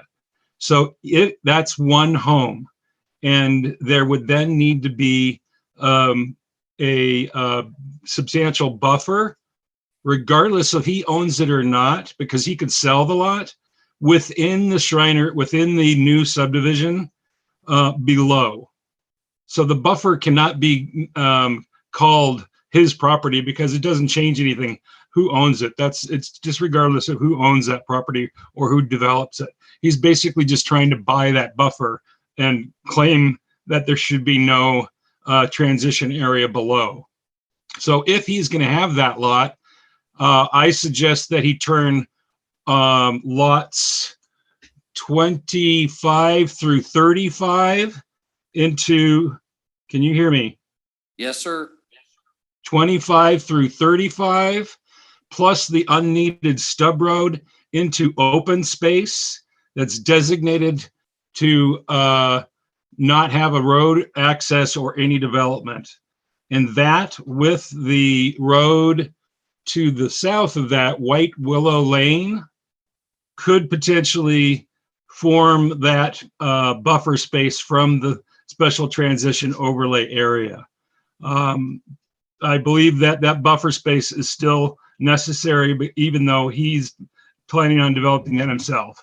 If he sells it, then it's still in the overlay area, regardless. So that's one of my concerns. I think that you have touched on a lot of the other things, but that is a concern, and I also have concerns about all the steep slopes and Mr. Fellow, your time is up. plane change. Okay. You You hit got 3 any minutes. questions? Any questions for Mr. Failau? No, council doesn't have any questions, Mr. Failau. Well, Thank you. Okay, we got Miss Carol Ward. Is she online, Dana? Okay. Can you hear me now? Yep, I can hear you, Miss Carol Ward. Can you state your name and address, please, for the record? And you got 3 minutes, and Mr. Jacob Qualls will let you know when you're close. Carol Ward, 2090 North Sunny Lane. I live one door down from Mr. Failau. And just one thing I was wondering about from the developer is mentioned a walking path along the canal or ditch. There's already a ditch road for the ditch riders to access, so that needs to stay. It's a dirt road. So that needs to stay, and I'm not sure how that's gonna work to have a paved walking path, and because they're gonna need to drive down there periodically, or the ditch rider will. And where I live, can you see my arrow? You probably can't, can you? No, we cannot. I live to the northwest of the proposed development. And the questions about the wetland is actually to the north. It's just due south of my property and my neighbors to the west property. And that is a wetland because there's a pond and that drains down into there. So that has to be preserved. For a long time, there was a ditch that would drain from my property and flow along there. And that has since the bank of it has been knocked down, but it's still, as Mr. Northrop mentioned, there's a deep depression there. It's like a bank, like a dry ditch and a bank that goes up. So that's where I guess the pickleball place is supposed to be. But my main concern is that is basically right now it's a wildlife corridor. There's deer, there's turkeys, there's all kind of animals that live there. That is gonna cause big problems because it's gonna totally go away. And then also, is it possible for me to share a screen? I don't think we can do that on our system here, sorry. Oh, okay. Well, I am concerned of, the way it looks like on the picture is that it's flat. It's not flat. The part north of the canal of the ditch is not flat. It's sloped. And you guys may remember what happened over in Boise on when they were building on the foothills in Boise. Can you see this? Can you see that? We can't, no. No? Okay. Well, anyway, they had, if you go over to Boise where they were building on the foothills, they have, there's places that were built and they didn't have an adequate survey of the stability of the land. And when they had water coming down there into the slope, it broke up the houses. It slipped, and they had to be they were totally unlivable, and the city of Boise told them they had to be totally torn down. So people were living in houses or had Mrs. Ward. had encountered. Mrs. Ward, thank you for your comments. Your time is up. Your Okay. 3 minutes, your 3 minutes are up, ma'am. Okay, Thank you. Mr. Russell Jensen? Yes, sir. Good evening. Can you hear me? Yes, sir. Can you give us your name and address, please? Yep, Russell Jensen, 2393 North Sunny Lane. I won't spend any more time on this north access road. Of course, we oppose that. So I'll end it with that. I was looking at the page 2 special on-site features bullet, and it states unique animals, no, and wildlife habitat. No wildlife habitat has been developed or will be destroyed. I just want to make the statement of we do have deer, pheasant, quail, turkeys, coyotes, ducks, and geese, and even some skunks and hawks and owls in this area, and down on the applicant's property where there's the deep ditch that John Northrup mentioned. And so, I just hate to see all the developments coming in here and filling in all the ditch like they did down the road here off of Beacon Light. And so we just need to, consider those areas a little bit. Let's see. I don't have to talk about your road. Well, I didn't see this wetland study. They said that they had done one. I didn't see one in the packet. And, it sounds like quite a few people have brought this up about the wetlands down there. So I don't totally familiar with your process, but I would hope maybe if we need an independent study that there's one done, not hired by the developer. So I guess I would just like to thank you for really addressing that road, because that was my biggie for the night. So I would request the council deny or table this application until all the documents, studies, proper and legal requirements are met. And you guys please protect our transition area. And I'd like to see 1 acre lots on that north side. I mean, we are a transition area, so that's what the code states. So I appreciate it. And it seemed like, the lady that lives next door there, she wasn't even notified until like a week and a half ago. I would hope that there's a statute or a code that, neighboring owners should be notified. That kind of brought some concern. Somebody else mentioned that too, but anyhow, thank you for your time. I really appreciate it, and be safe. Thank you, sir. So just so we could address the notification is 300 feet of the property line, right? correct. And the 2 lots to the north are not part of the application, so we did not use them as their Correct. boundary. So it's just those that are 300 feet of the application. And then the notification of the, what do you call it? The signage board out on the street is a notification for the other public on there and the newspaper. So, okay, so we'll move on to Miss Ann. Okay, Are you there, ma'am? I am. Hey, state your name and address for the record, please. My name is Ann Cook. I live at 10399 West Rolling Hills Drive, Star, in the Star Acres subdevelopment in the Special Transition Overlay area. And I too objected to the road to the north, but I think that's been discussed enough.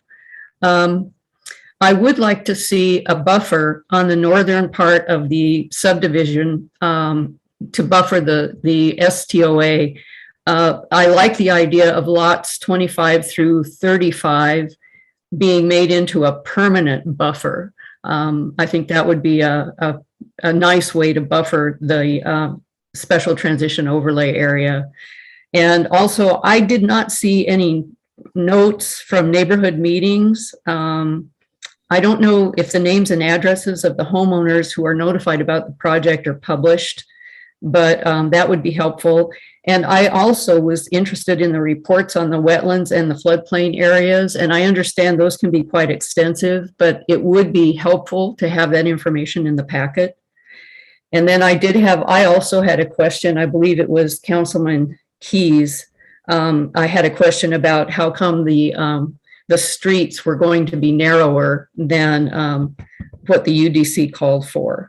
So I would ask that you either deny or table this application until all of the questions can be answered that we have. And I appreciate the time, and I'm glad everybody's healthy and back to work. Thank you.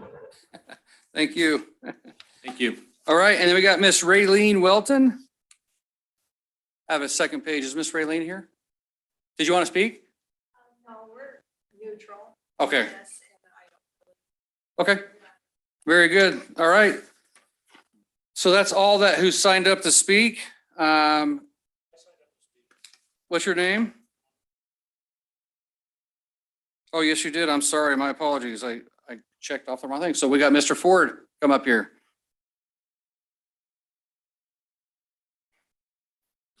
My name is John Ford. I live at 1772 North Hornback Avenue, directly contiguous to the big gigantic ditch that everybody seems to be forgetting about, full of birds, and my neighbors call it a bird sanctuary. It's the tertiary ditch that runs from Floating Feather and goes all the way north. When we moved in that property, it was October 2 years ago. The following summer, the water tables rose so high in that area that one of the houses had so much water coming up through the floor space that the house actually went into the house, damaged the carpet, took out all of the drywall and the cabinets, and the insurance company had to end up suing the developer in order to get them to replace that stuff. Fortunately, we were all able to go ahead and get that developer, as a result of that lawsuit, to provide sump pumps for all of us, except that area is completely filled full of a clay substrate, and we do not drain in that area. Originally, when I first got a hold of the map in February, the land planner was Stephanie. I called her on the phone and said, "Hey, Steph, we got a problem here. We'd like to see some better hydrology. We'd like to see some better soils analysis. We'd like to figure out how you guys are going to get your water out so that then we don't continue to have water coming in from your subdivision." She said, "Sure, no problem, John. We're talking to Alan Funkhauser over at the drainage ditch, and we got everything under control." So I called Alan, and Alan, of course, hadn't heard anything at all. And I've been in contact with Alan every 2 months ever since. And up until last Friday, he didn't know what map I was talking about. In these conversations, what I've recognized is that if the ditch stays open, there's 100-foot requirement right away. From center line of our ditch is where the property line is. And one of the things I mentioned to Stephanie is your map is on the ditch. So if you look at the map and you look at the ditch, their rear property line is on the ditch. So I had been requesting hydrology analysis, the soils analysis, a water table analysis. None of that's ever been provided. I've asked for somebody to go ahead and say, how are you going to go ahead and get the water from one end to the other? I've never heard anything about tile except my neighbors have. When I spoke to Ryan at Keller, who was the city engineer, he indicated on the map that it showed that it was going to take a 24-inch diameter pipe and they were going to fill it in. So I've requested several times over and over again, just show us how you guys are going to take care of your hydrology. Show us how you're going to take care of your soils. One of the things that she indicated was when they did the original soils report, they did their test pits in January. I go, well, January is a great time to do test pits because the water tables all dropped. As soon as that foothill ditch fills in every summer, our water table fills all the way up. My request is that we have a memorandum of understanding or something from the foothill ditch and the manager, because that letter that you spoke about is not in the file. I'd like to see some sort of a agreement between the Colt Homeowners Association for them to have a joint maintenance. I'd like to see the pipe or what they're going to do on the map. And I'd like to see the 25-foot or 50-foot easement that's going to be required from their property in.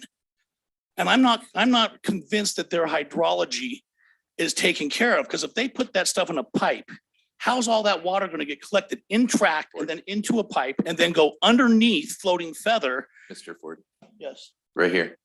Your time's up at 3 Okay. minutes. but hang on just for a moment. Yes. Any questions of Mr. Ford? Yeah, Mayor Chadwick, Councilman Nielsen? I think I understand where you're coming from, but what is your concern about the water? Can you, Yeah, my house floods every summer. so you get water We- that comes up? It comes into my crawl space and we have, so everybody on the street now has had a sump pump put in and we all have water features and water sits in our houses and our streets. And you're concerned that when they tile the ditch, that will create extra pressure? I don't think it's going to be possible to tile that ditch. That thing is a big, gigantic, huge, wide thing. We've got all kinds of wildlife and it's not, I don't think it's possible. I apologize. So regardless of whether or not it's possible, let's pretend that it is, because that's the plan that the engineers are presenting. If they tile that, what is your concern about that being tiled? Their property line is right on the ditch. Well, property lines can be drawn, over all sorts. There's a requirement by the flood district for there to go ahead and be from the center of the ditch. If it's in pipe, it's a 25-foot easement. If it's not, it's 50. So that means that they would have to move that whole road 50 feet and take that into consideration for maintenance. It's not being addressed. But we'll have the applicant address that question that you're bringing up, because this is your house right here, right? Yeah. Yeah. And this is what you're talking about. So we'll see what the easement See, is. from the my back. house to the center line or to the property line is 35 feet. And what the applicant had indicated is as well, we're just going to go ahead and go an extra 15 feet. Well, that, again, none of that is shown on the map. And when we started having these discussions in February, my whole point is this is really easy stuff, okay? Full disclosure is not a problem. Showing the pipe on the map and showing the easement is not a problem. Letting the public know exactly what your plans are is not a problem. But telling everybody, well, we're just going to tile it, and then showing your property line go to the middle of the ditch and not addressing the hydrological issues and how we're going to get the water across Floating Feather is not. So they will have to have an agreement in place with the ditch company before they can even tile it. So everybody there will be agreements in place for that, but we'll have them address the easement issues. So does that happen? Does that happen at final engineering? It happens when, Sean?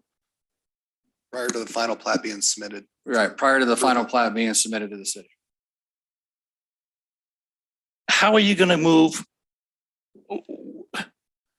You have an easement that's going to be 25 feet But right into his that's- backyard. That easement and stuff has to be worked out between the developer and the ditch company. The city is not involved with that. So they have to have all those agreements in place before they do that.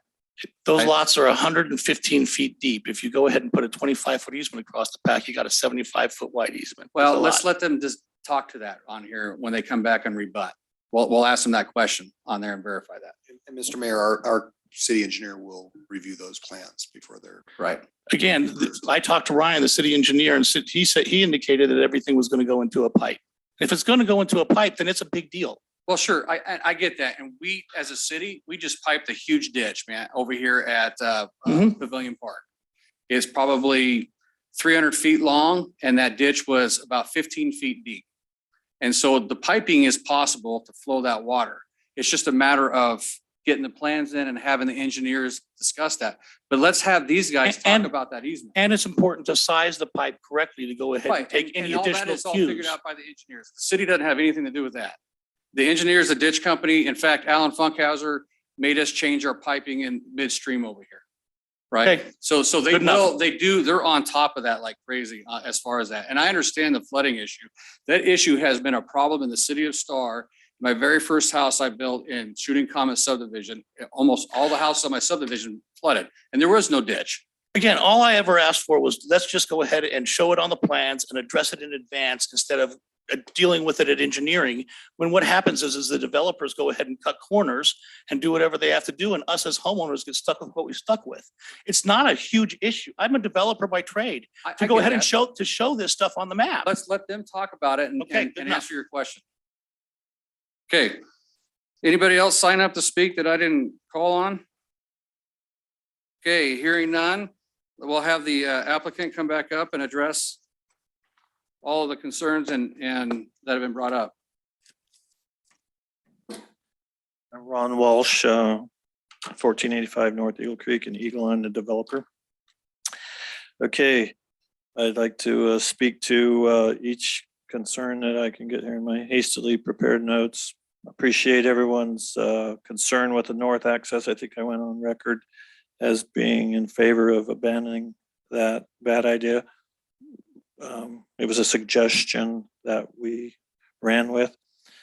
Wanted to say that I own those northern 2 lots and I own all of the land for the subdivision. Now I'm fee simple owner, so I'm not going to buy them. I have purchased them. We did a extensive 80-page wetland study that came back with no wetlands. We did a extensive floodplain study that came back and gave us a clean bill of health. I'm so sorry that the neighbors' crawl spaces flood.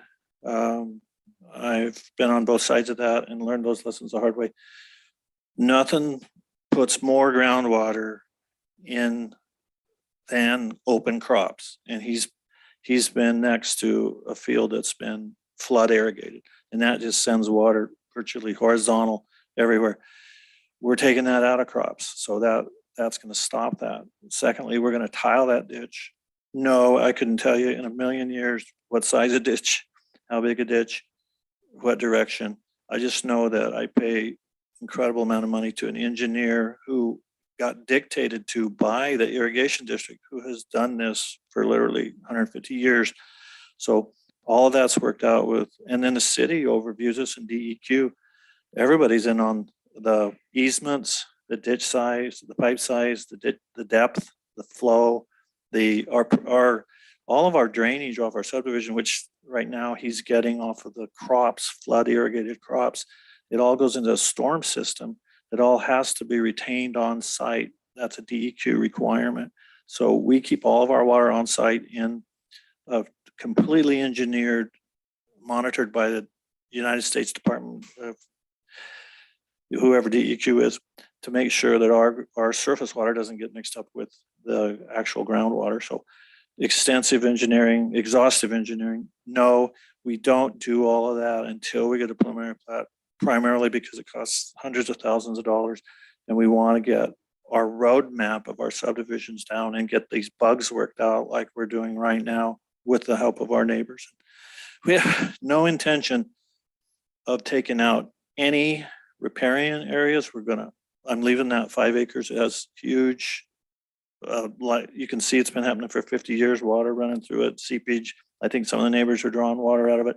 I'm leaving that alone on the 2 northern lots that I own, fee simple. And I plan on building on, planning living there, and plan on putting deed restrictions on it, which I don't believe any other of my neighbors will have deed restrictions on them that will limit the size of those 2 lots to benefit all of those landowners who are going crazy over the 1 acre minimum buffer zone, when I'm actually offering a 5 and an 8 acre buffer. So I'm insulating them from even having 1 acre lots. They can't do 1 acre lots with my deed restriction. So trying to do everything I can to be a good developer and a good neighbor. I never once I remember saying that we were going to use that northern road for construction access. We don't need it.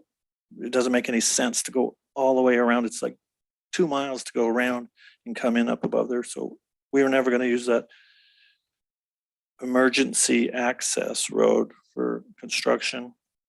Wanted to say that I talked about wetlands. I talked about floodplain. We don't have any intentions of tearing out any of the natural drainages, even where the pickleball courts are, even though that it does go down and goes back up. We're leaving it. We'd be happy to leave it in a natural state if the city would allow it, but usually the city acts. We have to put in a exhaustive landscape plan that's designed by a landscape architect and presented to the city for their approval. And if they want us to keep that in a natural state with our path going through it to our pickleball court, more than happy to do that because it saves me money, because I don't have to take out what's there and put back in what the landscape engineer of the city wants. So happy to leave that in the state it is. And I am gonna leave the 5-acre dent, trees, wetlands, whatever you want to call it into there. I am leaving that there because it's gorgeous and I don't need it because I have a bunch of flat land to put my house on. Just feel a little bit beat up by the fact that I've gotten compared to the developers who put homes on the foothills in Boise and then their houses caved in. I've been compared to someone who had a lawsuit to the west of us that has nothing to do with me. And I was unaware of it and don't know that I could follow up on everyone else's land. And then I got another one. I was compared to somewhere else way off of this. So I feel like the other gunman on the grassy knoll. Well, being a developer, that's part of the business. I'm right? sure if it was easy, everybody'd do it. Right. So anything else I can, Well, I want you to address Mr. Ford's comments for me. Mr. So when we Ford, look at this plan right here that I got up uh-huh, from the packet, it talks about that 50-foot drainage easement. That's right here, right? correct. Is this saying that 33 foot of that easement is from your back property line to the center line of the, what's this, to the center line of the ditch? Yeah, that's my assumption. Yeah, we worked that out with we worked that. Maybe You want can your pitch in, engineer to Joe. That's talk my about- engineer. Yeah. And then with that said, what are the depth of these lots then? The depth of the lots is it's shown on the preliminary plat. I think they're 115. So they're 115 feet to this line and then another 33 feet of easement that you're providing? That is the back of the lots. What we're showing is there's a 33, it's a 50-foot drainage easement. And then you've got the access easement is at 33 foot. We have worked with, and you know, we are at preliminary plat. We have to go through the drainage district. We've got preliminary approvals, you know, from their discussion of the size of the pipe. At this point, it would be a 24-inch diameter culvert that would be transporting the water. But I have not done the final hydrology or calcs to verify that that 24-inch pipe can carry that. That all has to be put together and reviewed by the city and by the irrigation district. On that, what we've got to provide them is even when you tile it, you have to provide them an access way on it. You have to, and so these are, you know, this is the preliminary plat. We will, you know, the details will be there. The other portion of, you know, getting into the hydrology mode, I'm not exactly sure when those groundwater monitoring wells were installed, but we've been monitoring on a weekly basis from there after that so that we can get the peak from the irrigation from the whole 9 yards. It was going to change dramatically when we start tiling ditches and stop flood irrigating, but we have to design it as if it was still being flood irrigated because that's the current hydrology on site. So that's what we are basing our, you know, our depth to groundwater, et cetera on. It'd be nice if we could wait a year until it all dries up, but we're going to go ahead and design it for the even higher groundwater. So this 50-foot, just so I'm clear. So this 50-foot easement right here, this is the back fence lines of Mr. Ford and his neighbors basically, and then this is the back fence line of yours. So there'll be this 50-foot space in between that's gonna have the tile ditch. This is a bad exhibit. I'd like to see. Which one are you on? Could you go to the actual preliminary plat?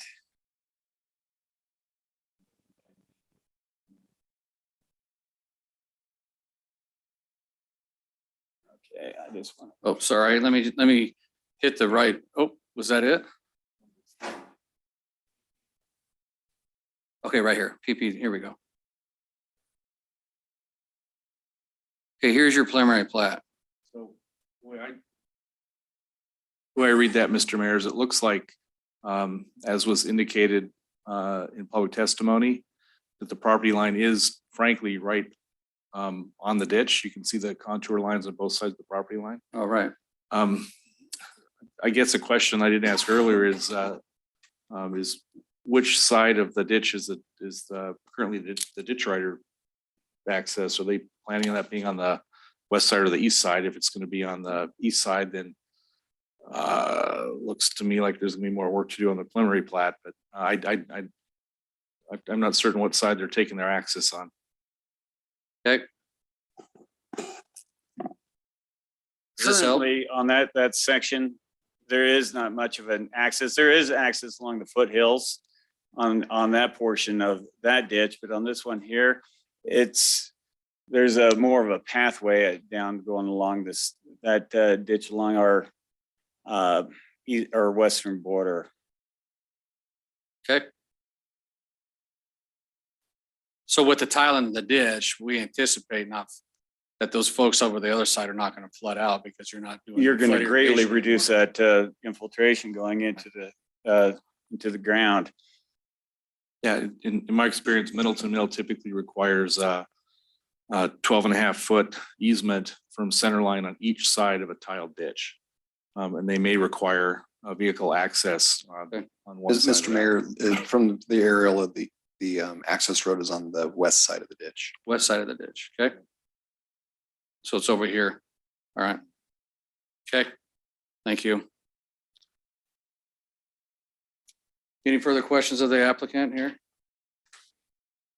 I know, I'm sure we'd have some questions and comments. I have, So Councilwoman, I'll defer, yeah. so we haven't talked a lot about the roads yet. I have a question about that. So these are all private roads internally here, correct? That is correct.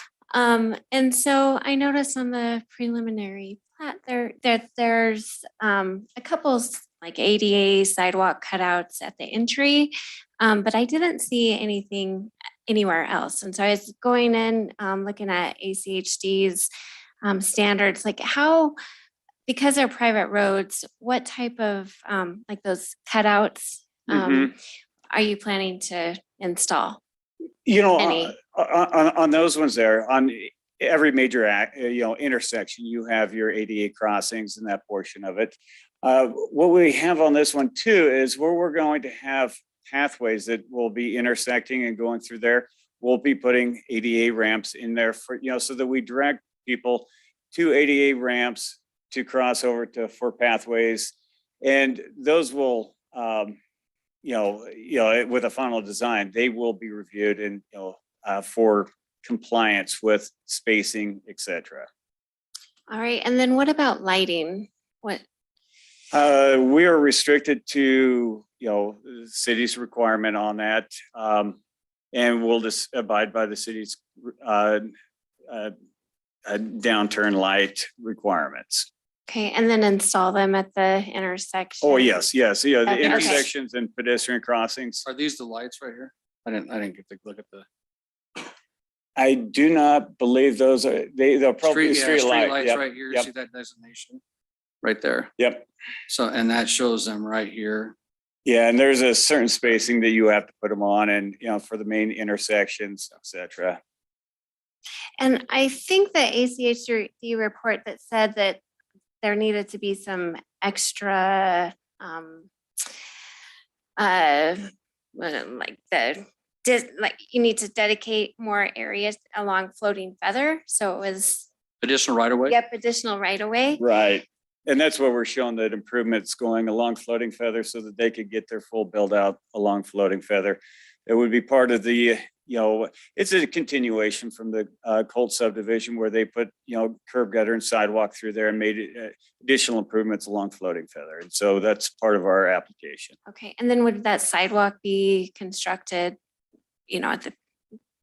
in phase one, or was that later down the road because they're doing other work on Floating Feather? I think it'd be done in phase one. Okay. It'd be required by ACHD to have them Yeah. build that out. When we do the improvements along Floating Feather, we'll do all the improvements along Okay. Floating Feather. I think that's all I had. That all you got? That's all I have. Thank Okay, you. Councilman Keys? Mr. Mayor, thank you. One of the things that came up in public testimony that I actually forgot to ask earlier was regarding the steep slopes in STAR's natural features map. It does show an area of steep slopes in the lower part of that.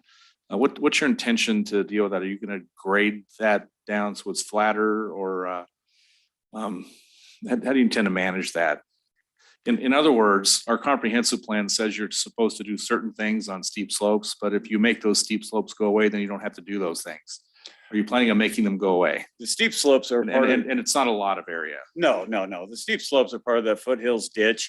That portion of that we'll have to fill in just where the road's going through there. And currently we're going to be regrading because there is the access to the existing farm home up through there. The slopes, the other slopes that we would be affecting are going out to the pickleball court. We're going to have to, we have to have a viable pathway for pedestrian, but we will have to, do some grading through there. But like the developer stated, he wants to try to maintain as much as that existing as possible and still meet your landscape requirements. Okay, Mr. Mayor, this is the area I'm talking about right here. Can you indicate that on the map? Or I can do it if you can scroll that map up a little bit. Scroll this one up. The other way. Can you get out of your chair? Get out of my chair. Are you hooked? He's hooked. Can't get out of his chair. Are you really stuck? I'm really stuck. There you go. Thank you. Oh, these chairs are awesome. Yeah, so wrong button. Stuck in his chair, then he doesn't know how to operate the pointer. What's the lot number? So basically,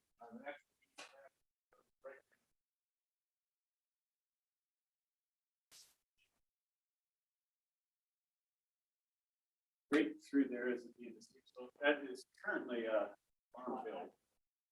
Okay. No one could hear you, Michael. Hang on. No one could hear you. You can't hear and can't see. Where that's showing is, that's part of their flood irrigated agricultural field. See right there. Okay.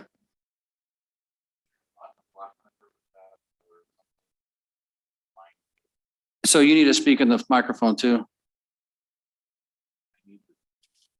I need the geographical location of what you're talking about. So so right here, Michael, are you talking, I'm not sure what the block this is, but what lot's here? Do you think? Let me describe that. Block 1. Okay, lot. For Mr. Qualls's purposes, we need to have this. Well, I'm trying to translate this from a web page map onto this plat, but essentially, it looks like it goes across lots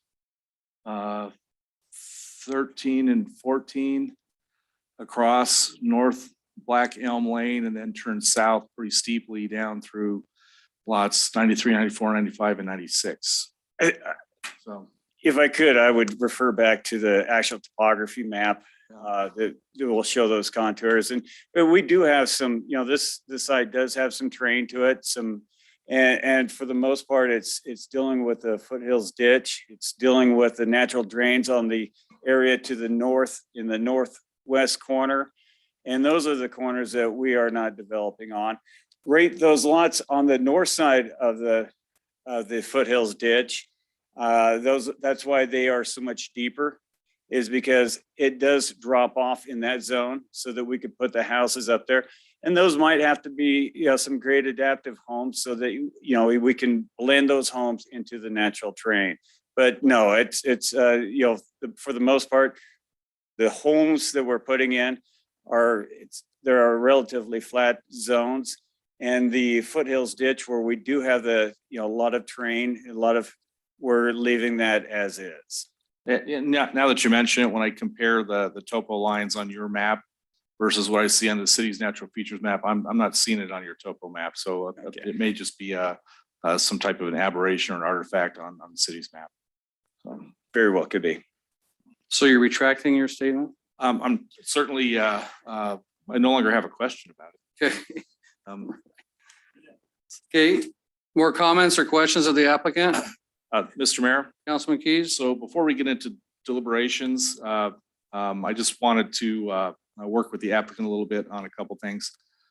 So first of all, as I believe I understand that the applicant has stipulated that northern access road is no longer on the table.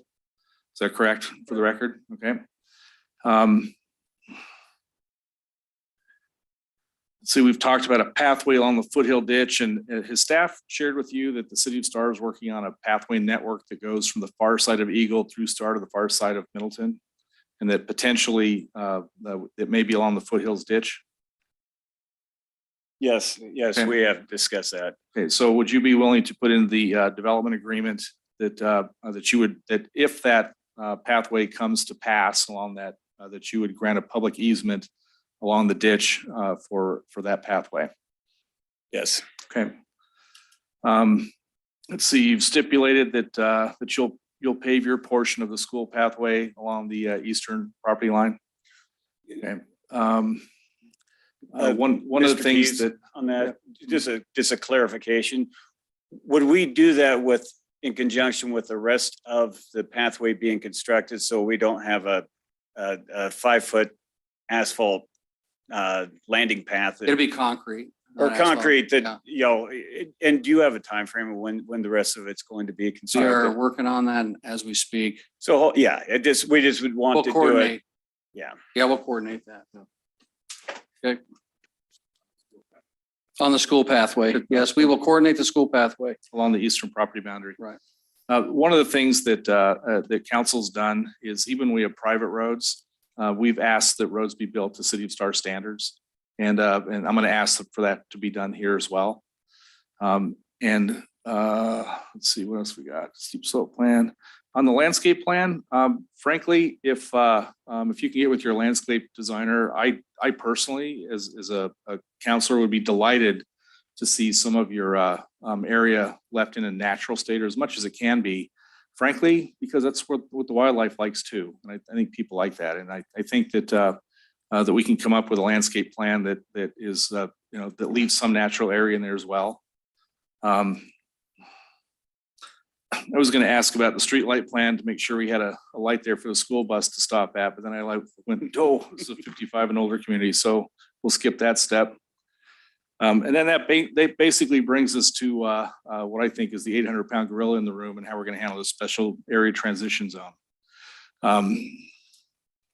As I've heard public testimony, as I look at our ordinances, as I look at our comprehensive plan, and as I reflect on what I think the council's intention is, excuse me? No, it's fine. I think it's the intention of the council and the intention of the plans and the ordinances we put in place to put some type of buffering between on your project up against the special transition area zone. One thing that's been proposed is to convert lots 25 through 35 into something else. That could be a couple of 1 acre lots. It could be some more parkland. It could be, whatever. But one of the things to get approval from me, to get my vote, is going to be that we do something with that and that we do add a transition zone back in there. At this point, I think the council is likely to, and I'll make a motion here soon when we get to that part, to table this, to go back and take another bite at this, if you will, to update this plan. In general, I think that I haven't heard any public testimony that says that people think that you're a terrible developer and that you build crappy products. Even the people who had some objections, I think spoke highly of you. And so, I don't want to in any way say that I don't think you're going to do a good job here. I think you will. But I do think we need to make some changes. So would you be willing at this point to stipulate that you'll do something with lots 25 to 35 and come back to us, either with a couple of larger residential lots or some additional parkland?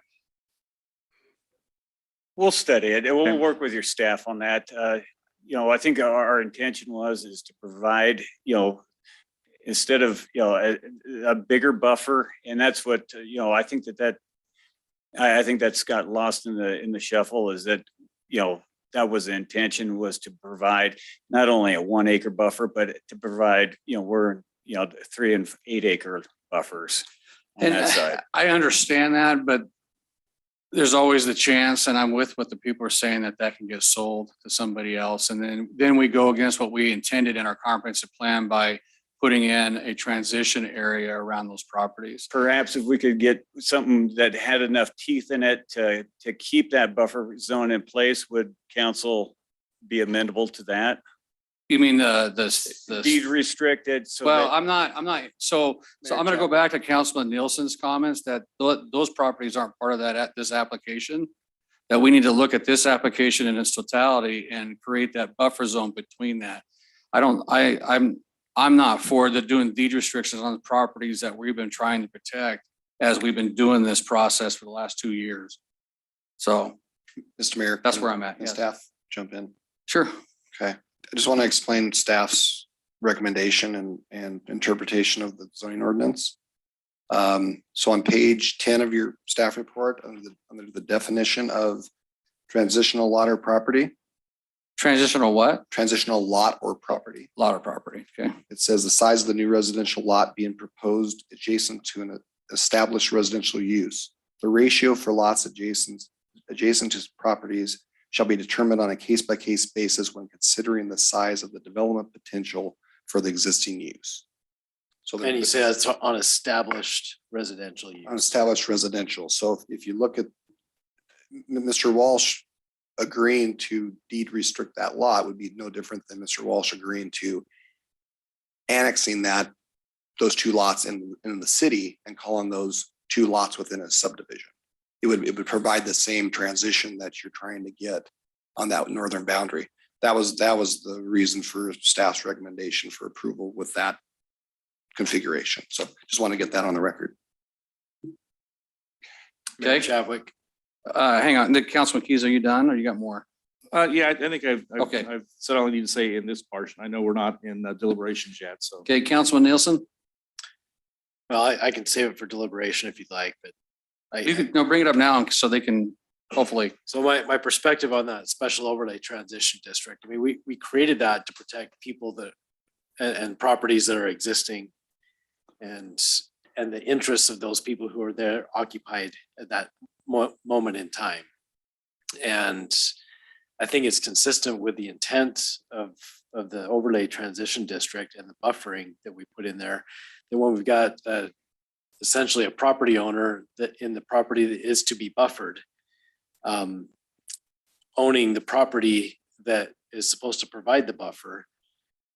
I mean, I'm going back to basic property rights here, and I think it's completely consistent with the intent of our ordinance and the intent of our comprehensive plan to grant the applicant the right to not buffer his developed property against his personal home property. And it preserves the right of whoever may come afterward, because when they purchase that property, they're going to know exactly what's built there, and it's within their choice to whether or not they like it. They can decide to buy it or not buy it. Okay. So I want to just talk about real quick. When we talked about we're abandoning I gotta find this, the northern section. Sorry. Let me pull this up here. When we're talking about abandoning this road up here, what options are you looking at then? Are we talking about possibly dropping another road down here for secondary access down with another bridge? I mean, when we come back to the council, the expectation would be we have a resolution. Right. If I would, our most likely option right now is coming off the east side and coming down off that road and coming down through Michael Eggers' property. This one right here. Yes, and so it's where we've got that common lot for drainage coming off the upper circle. That would more than likely be approximately where the secondary access would be. It would drop, we'd have to culvert across the foothills ditch, and it would feed into his property on that. It works best on the topography if it's on the far east side.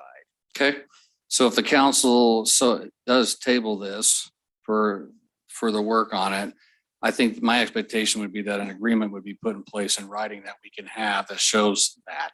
Okay. Right, before we approve any plats, in my opinion. Yes, sir. Mr. Mayor, Mr. Mayor, do you want to have the option of the school be in that Well, suggestion as well for them to look at if the school, you're talking taking it up and curve it to the right to the I don't even know school. if it's I'm not- possible, but just do you want to have that as an option to look at? I think that'd be a great idea. I think you just look at all the options, but yeah. But we need to have some sort of agreement in place before, in my opinion, before we approve something. Right? So, okay. Any other questions or comments of the applicant before I close the public hearing and go to deliberations? No? No. Councilman Nielsen? None? Okay, hearing none. Thank you, sir. We will go, we're going to close the public hearing and we'll go to council deliberations at 9:30 PM. Mr. Mayor, Councilman Keys. I'm going to make this really simple. I'm just going to go straight to a motion. I move that we table this application. And we'll have to come up with a date certain.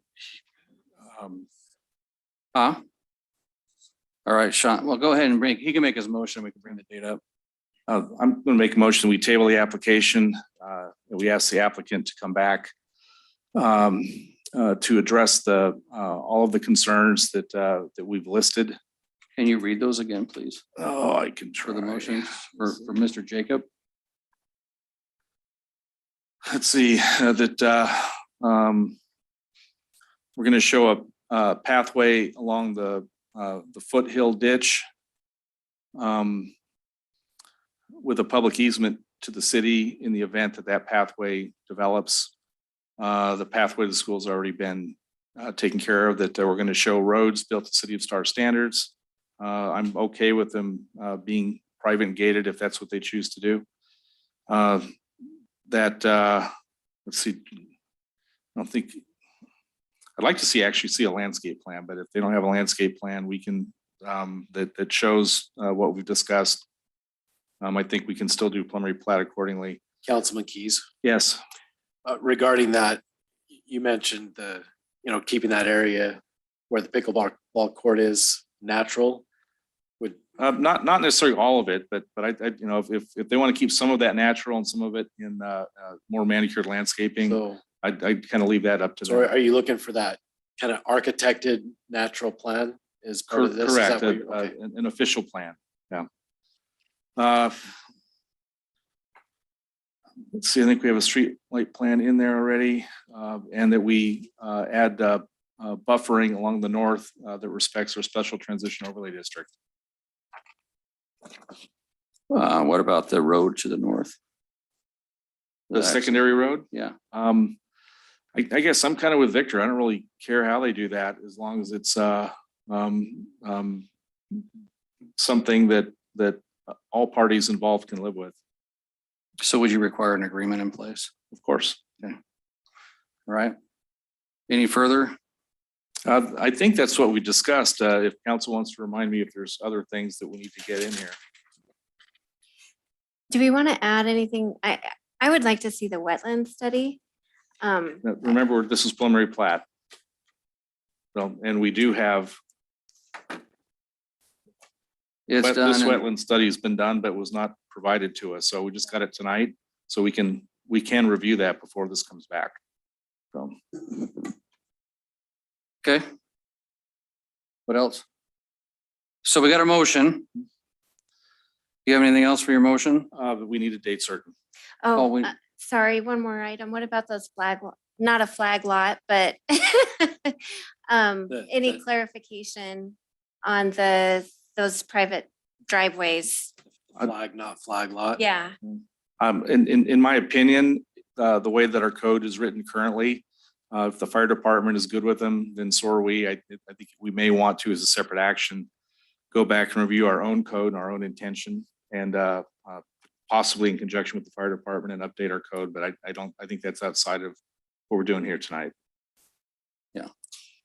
Yeah, Okay. I did look in our code for a definition of flag lot and I didn't see it in there anywhere. So I don't know. If staff, it says it's not a flag lot. It's not, and Okay. it falls under the definition of a common lot or Shared or a shared driveway. driveway, and their code says that up to 2 lots can access of a shared driveway Okay. per fire department approval. All right, we got a motion? So, yeah, so for a date certain, maybe the applicant can indicate by head nod would. Well, hang on. Yeah. Let him tell us, because I'm going to tell you right now, we are getting stacked. Okay. So we got to come up with a correct, good date. So we have October 19th, which would give them 2 weeks, or November 16th Our available dates, are available times to November. Okay. November 16th. Okay. So my motion includes a date certain of November 16th. Okay, we have a motion. Do we have a second? I'll second. Any further comments or Mayor Chadwick. Councilman Nielsen? Yeah, just one further comment on the natural vegetation, I guess, just to vote or add in my support to what Councilman Keyes already said, that we keep that as natural as possible. And I don't think that the city needs to force an area like that to become urbanized where it's naturally beautiful. So ask your architect to keep that in mind and keep it as natural as possible. In fact, if you could have them queue a couple of owls and maybe some fawns in the morning, that would be ideal. So we got a motion with all, and you got all those conditions, right? And then we have a second. Any further discussion? Okay, hearing none, all in favor? Aye. I, Okay, that motion carries 3-0. Okay, so that will be tabled until November 16th, 2021. All right, we're gonna take a 5-minute recess real quick, and then we will come back for the last public hearing. Okay, we're gonna bring this meeting back to order. It's 9:44, and we're gonna move on to item 7B, the public hearing for the Stardust Ranch subdivision, rezone development agreement, preliminary plat, and private street. I'm gonna open the public hearing and ask the council if they have any ex parte communication or contact on this project. No, Mr. None. Mayor. Everybody said no? Yep. Okay, No. hearing none, we're gonna open the public hearing, and we have the applicant here. And please state your name and address for the record, sir, and you have 20 minutes to present your project. I think you wanted, just tell me whichever one you want here. The preliminary plat. The preliminary? Yes, please. Okay, the floor is yours, sir. Good evening, Mayor Chadwick, members of the council. My name is Blaine Woolmer of Woolmer Engineering. We're at 4355 West Emerald Street in Boise. And as the hour is late, as you alluded to, Mr. Mayor, the length of my presentation is going to be commensurate with the size of our project. So our project that we have before you this evening is a proposal to do a rezone from R2 to R3, a development agreement, a preliminary plat, and a private street for proposed residential subdivision. It's consisting of 5 residential lots, 3 common open space lots. The property is located on the south side of Floating Feather, west of Star Road. The property is 2.17 acres in size, and with our 5 lots, that results in a density of 2.3 dwelling units to the acre. Our comprehensive plan land use is neighborhood residential, as is the property surrounding our property. Zoning around the property, we have R2 to the east. We have R3 surrounding us to the south and west, and across from Floating Feather, there's a single, I believe, a single residence with an RR zone. On our preliminary plat, the lot sizes range from 8,054 square feet. And again, this is a preliminary plat, so final plat would change a little, but ranging from 8,054 to 12,173. Our average area for the 5 lots is 10,310. The city's requirement for open space for this property is 15%. We have calculated 15.4% provided. We did have a neighborhood meeting back in March, I do believe. And we did have neighbor participation. We did present at that time a more dense proposal that was commensurate with a R4 zone. We received their input. We considered it and came back with a less dense proposal with a obvious reduction in the proposed zoning request. The property has water shares and Middleton Mills Ditch Company, and the pressure irrigation will be provided through the Middleton Canal. We're proposing to direct draw from the canal into a pump station It'll be a very small pump station, obviously, for pressure irrigation. We have confirmed sewer and water availability with Star Sewer and Water District. And we've received a conditional approval letter from ACHD with regard to Floating Feather Road and the improvements that'll be required. With that, we've reviewed the staff report and the conditions of approval with our client, and we concur with both. And of course, we're here tonight to answer any questions you may have. Okay, any questions of the applicant? Mayor Chadwick, Councilwoman Solomon? can you tell me what the gravel?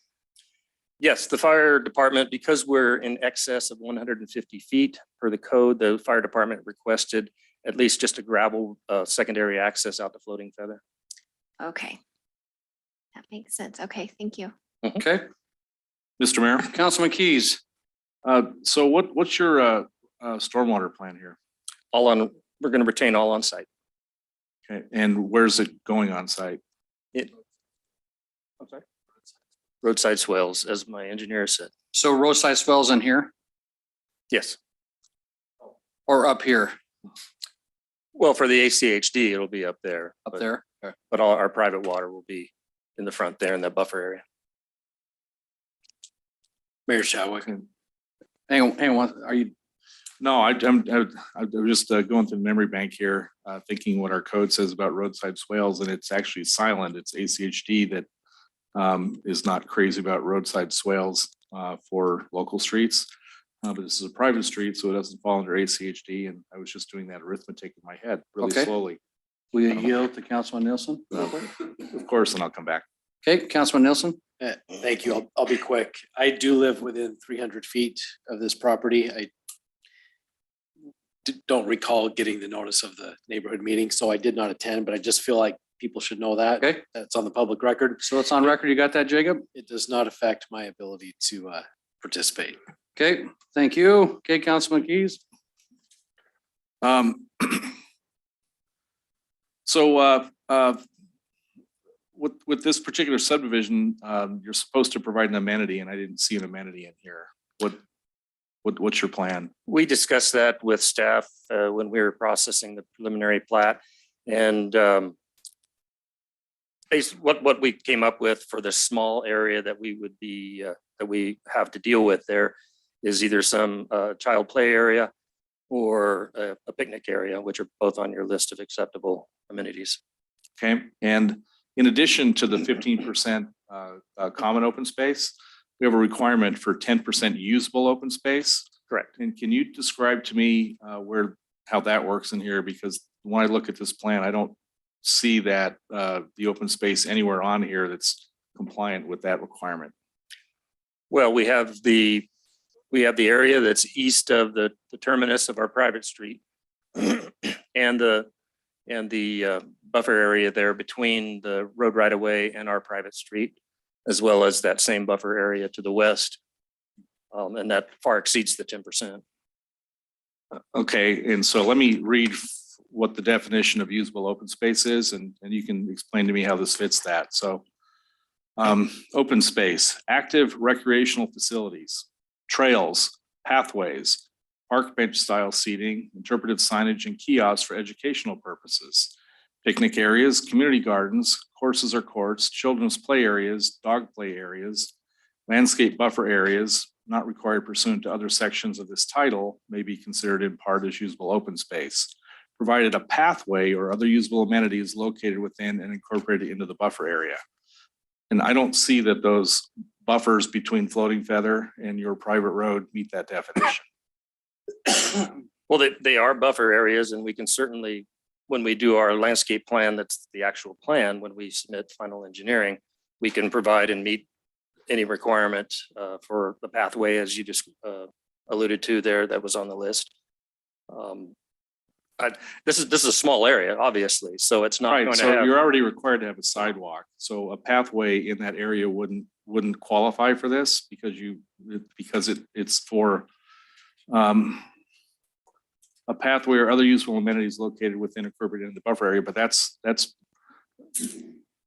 for something that's not required by another section of the code. So What about a pathway along the Middleton Canal? How does that work out? for us? that possibly could. Yeah, if they have an easement for that, but yeah. So I guess I'm just trying to look at this and just figure out how to make this work. So. Okay, any further comments? At this point, those are the questions I have. Okay, any other comments to the applicant at this time? None from Councilman Nelson? Jennifer, okay, thank you. Thank you. Okay, so Dana, I just want to clarify, do we have anybody online for this one? Okay, thank you. So we only had a couple people sign up to speak. We did have a Mr. Frank Rice check against on here. Then we had Adrian Newell, Jerry Kelly, and Richard Peterson check for. The only one, I think, were you Blaine? I'm sorry. Okay, so sorry. The only one signed up to speak is Mr. Bob Young. Okay, if you want to come up here, state your name and address for the record, sir. And then Mr. Jacob Qualls will let you know when you're at your 3 minutes. My name is Bob Young at Can you pull that microphone down? There you go. 11748 West Meadow Falls Drive, Star, Idaho. And I'm directly behind or across the canal from where they're doing this. This one here, Mr. Robert Young. That's right? me. Okay. And we moved here 4 years ago. And one of the things that we liked about it was across the canal, there was a field and there was a red barn. And to the left of me was all open agricultural land, which is now gone. It's all houses. If this is built, my red barn will be gone too. All I'll see is the back of people's houses. I think my question should be generally to the city council is, when are we going to slow down what's all this access to Floating Feather? That we spent 2.5 hours talking about a area farther down on Floating Feather that's going to put more traffic. Floating Feather is virtually impossible to enlarge or widen because you've got to go across the Middleton Canal 4 times. We just keep going and going and going. When can we stop? He's asking for a variance on the zoning. Isn't 4 houses enough? It's got to be 5. I think originally you were talking about 9.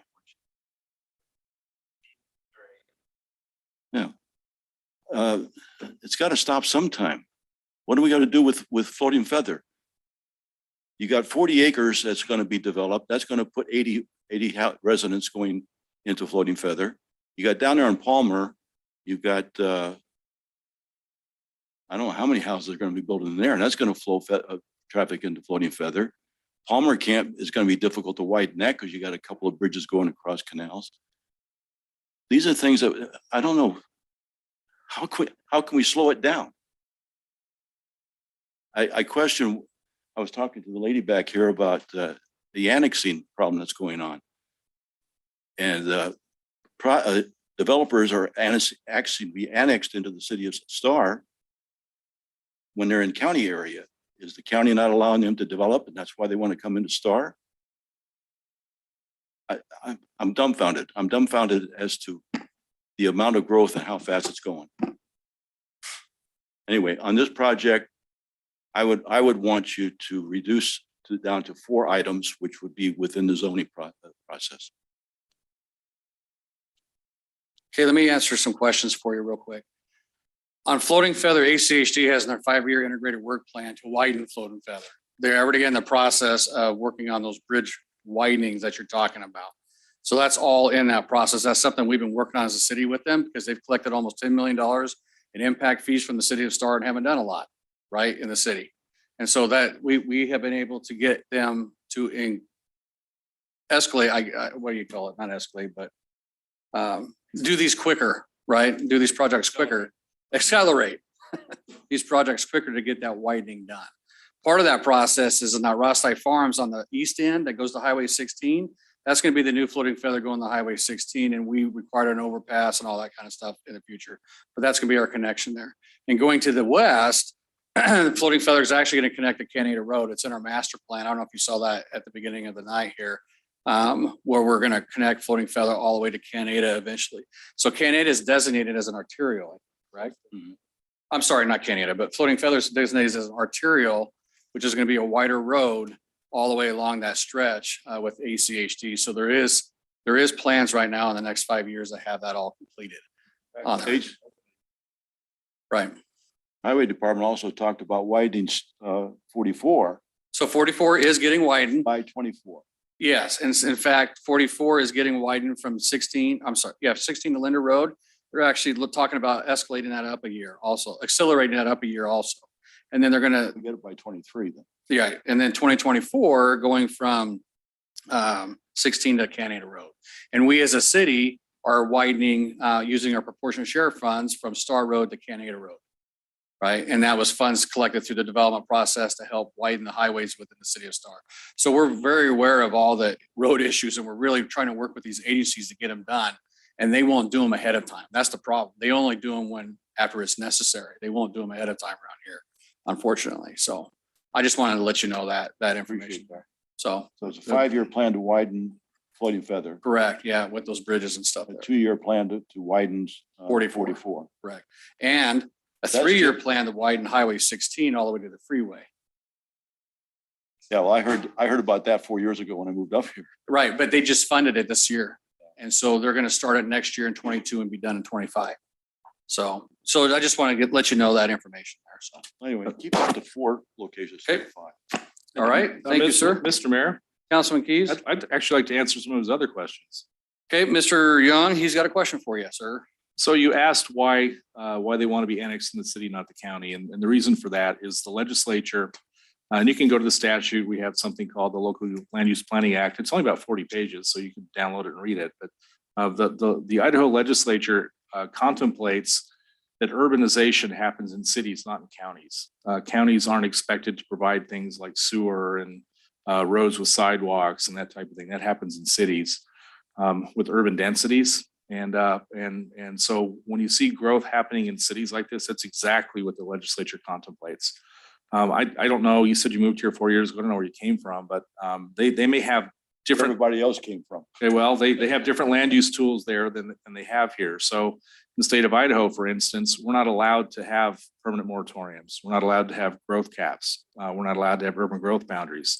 So there are tools that you may be used to in other states that we don't have in Idaho. The legislature requires that when a landowner comes to a city requesting a public hearing, they require that we grant that public hearing. And if their application meets the criteria that the city set forward, that we move forward with that application. And if in fact we deny it, we have to, number one, tell them why.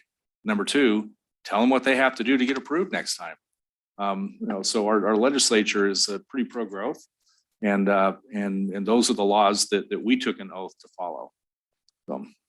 Okay, Within about a month after I moved here, there was a recall. can for the mayor. you pull that up?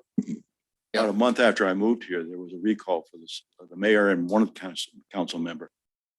And what I was hearing, and I didn't want to get involved in it because I wasn't that familiar with what was going on that early here. But the claim is that the county would not let the developer develop. So he annexed or asked to be annexed to the city. And of course, the guy that was telling me this, he says, well, obviously there was stuff going on underneath the table. And I said, well, Yeah, and that's not true. I says, until you can prove that to me, I won't accept Right. that. But Yeah, none of that's true. If we have an area of impact, we have a comp plan area, right, as a city, if it falls within those areas, those landowners have a right to ask to annex or rezone or whatever. And it's up to the board here to decide if it's correct, according to our plans and stuff on there. So, yep. Awesome. Here, you know what, Mr. Young, I'll give you my card if you want to get a hold of me or whatnot. We can talk all about all these items and I can explain it to you in detail. a little bit of time on my 3 minutes. No, you're over. Okay, I'll talk to you later. But get a hold of me seriously and we can sit down and chat about a lot of this stuff too. So, Or if you want to hang around until after the meeting, we can talk then. yeah. 10-4. Okay. Thank you, sir. Okay, that's the only one that signed up to speak. So we'll have the applicant come back up.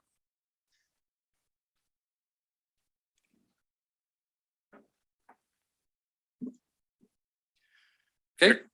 Mayor Chadwick, members of the council, Blaine Wilmer, Wilmer Engineering. Mr. Young's comments, I think were adequately addressed because he's correct that they were probably more global in nature for the council to address. So I think the only question he asked there that maybe I can shed some light on is why 5 and not 4 as far as the number of lots go. And we're requesting the zoning just because of the size of the property and what we're able to, what we believe fit nicely on there and still get lots that are no bigger than 8,000 square feet. And in an average, again, it's over 10,000 square feet. And that puts our density again at 2.3 rather than 3. So we're not even really in the R3 zone. It's just, we're kind of in that no man's land where we have to request the R3 zone to get that 5th lot. So that's where we're at. Development costs being what they are, we're gonna have to improve floating feather. We have some sewer extension to do, and to make this project feasible, we needed to do what you see here tonight. And again, we feel that the minimum lot size and the average is certainly acceptable for this area. So with that, unless the council has any more questions. Council, have any questions of the applicant? Mr. Mayor? Yes, sir. Yeah, I'm still concerned that the open space doesn't meet a requirement. The usable open space, the overall open space, I believe does. So can I just follow up on that with him, with the applicant? Is that all right? You mean now? Right now? Please. Okay, so we talked about doing a pathway along the canal in the back. How would that work with this current configuration without removing a lot and making these a little bit bigger? I don't know. I mean, that's not something we're proposing. Well, that's something we brought up here when you first were up about a pathway as an amenity, right? Not the sidewalk, but a pathway along the Middleton Canal. Now, okay, let me ask you this. Are you talking about some kind of continuation that would be happening in the future? Is that Correct. part of the city's plan for that? Yes, because we're doing a master pathways plan. I don't know if you heard him talk about in the first meeting, that's going from the east side of Eagle to the west side of Middleton. Okay. Utilizing the canal structures Sure. and systems, right? And so we're looking for pathways. Sure. And points like that all along the canal Okay, system. I apologize. I didn't. No, that's I okay. didn't- And in fact, I think the paint point down on the other side, we require them on that same canal to provide us with the pathway too. Well, Mr. Mayor, what kind of width would you be talking about coming out of these lots to accommodate a path? Was it 7 feet? You remember what that? Mr. Mayor, so before we do that, I think the question we need to ask is what side of the canal currently is the ditch company exercising its Yeah, I guess, ditch right or easement on? Because It's on this- the opposite. is it on the opposite This side? may you be on know? the wrong side of the canal for an extension of that pathway. Yeah, it is. It could be, and I could be wrong, but do you know, are they accessing the canal from your side or from the other side? Yeah, I recall the road, the They're doing access it on road both being on sides? both, yeah. The Ditch Rider Road is on the opposite side of the canal. And There should still be enough on the other side.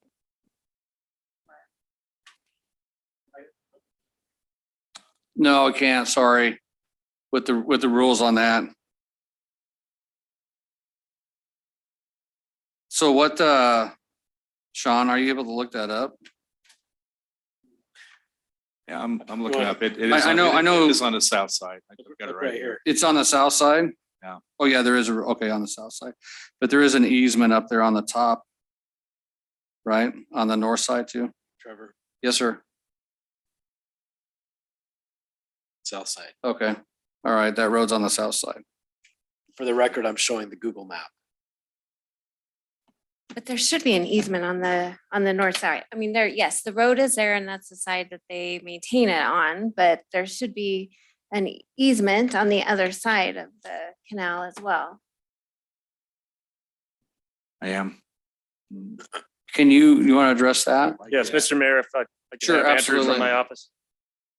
Yeah, so Andrew Newell with Warmer Engineering, 4355 East or West Emerald. So with the subdivision to the south of our proposed pre-plat here, they actually did dedicate the 50-foot common lot right away that the irrigation district was requesting. Is that this right here?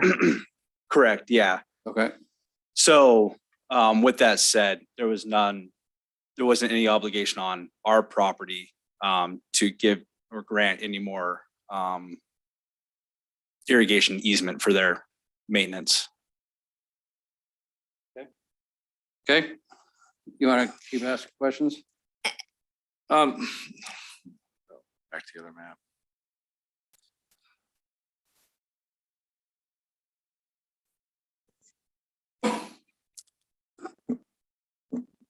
Well, I guess I just keep going back to the usable open space. I don't think we meet that criteria right now. I guess, yeah, to satisfy Councilman Keys, can you just talk about that open space and the usable parts of that? Well, I had a question about that. And maybe this helps with the elaboration, but what is encumbering that space that makes it unusable? I think that's a great question too. What we've provided was the required open space and also the qualified open space. As far as usable open space, I think we're more than happy to work with staff to determine what that would be. But sorry, I can't answer that right now. Well, we do have.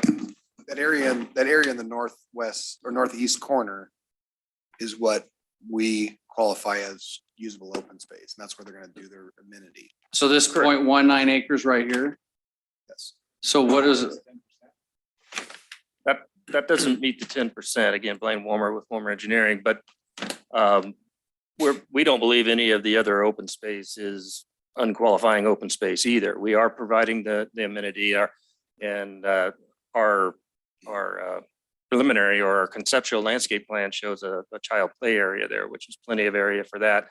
But the remainder of it can certainly be usable, and we're complying with how many amenities that are required because we're only required to provide one. So we're saying this is 0.14 acres. This whole thing here is 0.19 acres, right? Is that correct? What we're showing here and Yes. here? Right? Yes, and that adds up to 15.4% of the site. So does that, Sean, excuse me, 0.33 acres, that third of an acre? I mean, that's gonna be fully landscaped open space, right? Yes, yes, absolutely. I mean, when we came up with the concept of open space versus qualified open space, what we were dealing with were developers that were coming in and counting the 50-foot undeveloped, unimproved, canal right of way as qualified open space. And certainly this isn't that. So there's no swells or anything in here, right? No. This is all gonna be grass and trees. Yeah. Yes, sir. Stuff like that, Yes. With a sidewalk through it. with a sidewalk to the north of it, yeah. Yeah, ACS. Yeah. They're actually requesting that we make a deposit because of those improvements that the mayor alluded to earlier. They're just asking that we rather than install the sidewalk, that we provide a. And Andrew, will your swales be actually on adjacent to the road, right? Not in the common area, right? Correct. Yeah. Our Right here. road swales will be, On your so private, that on your private road. on our private road, it'll be on the south side. So we'll put it in an easement on the south side of our private road. So it'll be on the lot itself in an Oh, easement. right here? Correct. So Yeah, it won't be within side of the common lots. Okay. I believe that might have been one of Member Keys' concern was that swale area or was that usable area in front? So those are the swells in front of the houses. Okay. I guess what's the hang up on the usable open space? I just want us to get through that part of that. Oh, I'm just trying to make sure we comply with our code. So in your opinion, does this comply with the code? And if not, how? So I can understand where you're coming from. Well, I mean, In our analysis, it complied with the code. so how does it, what makes you say it complies with the code based on him saying no? We believe that he's provided 15% full open space, which is,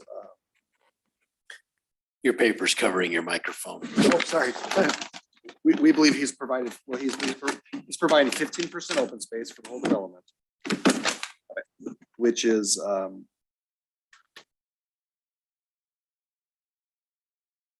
14,554 square feet.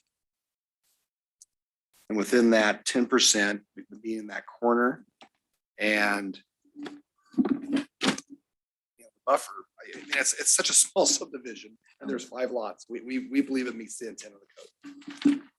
If you want to make a condition that they provide a new landscape plan and add additional open space, make that a condition. I have no more questions. And work with staff, and we'll figure it out. Any further questions? Or comments?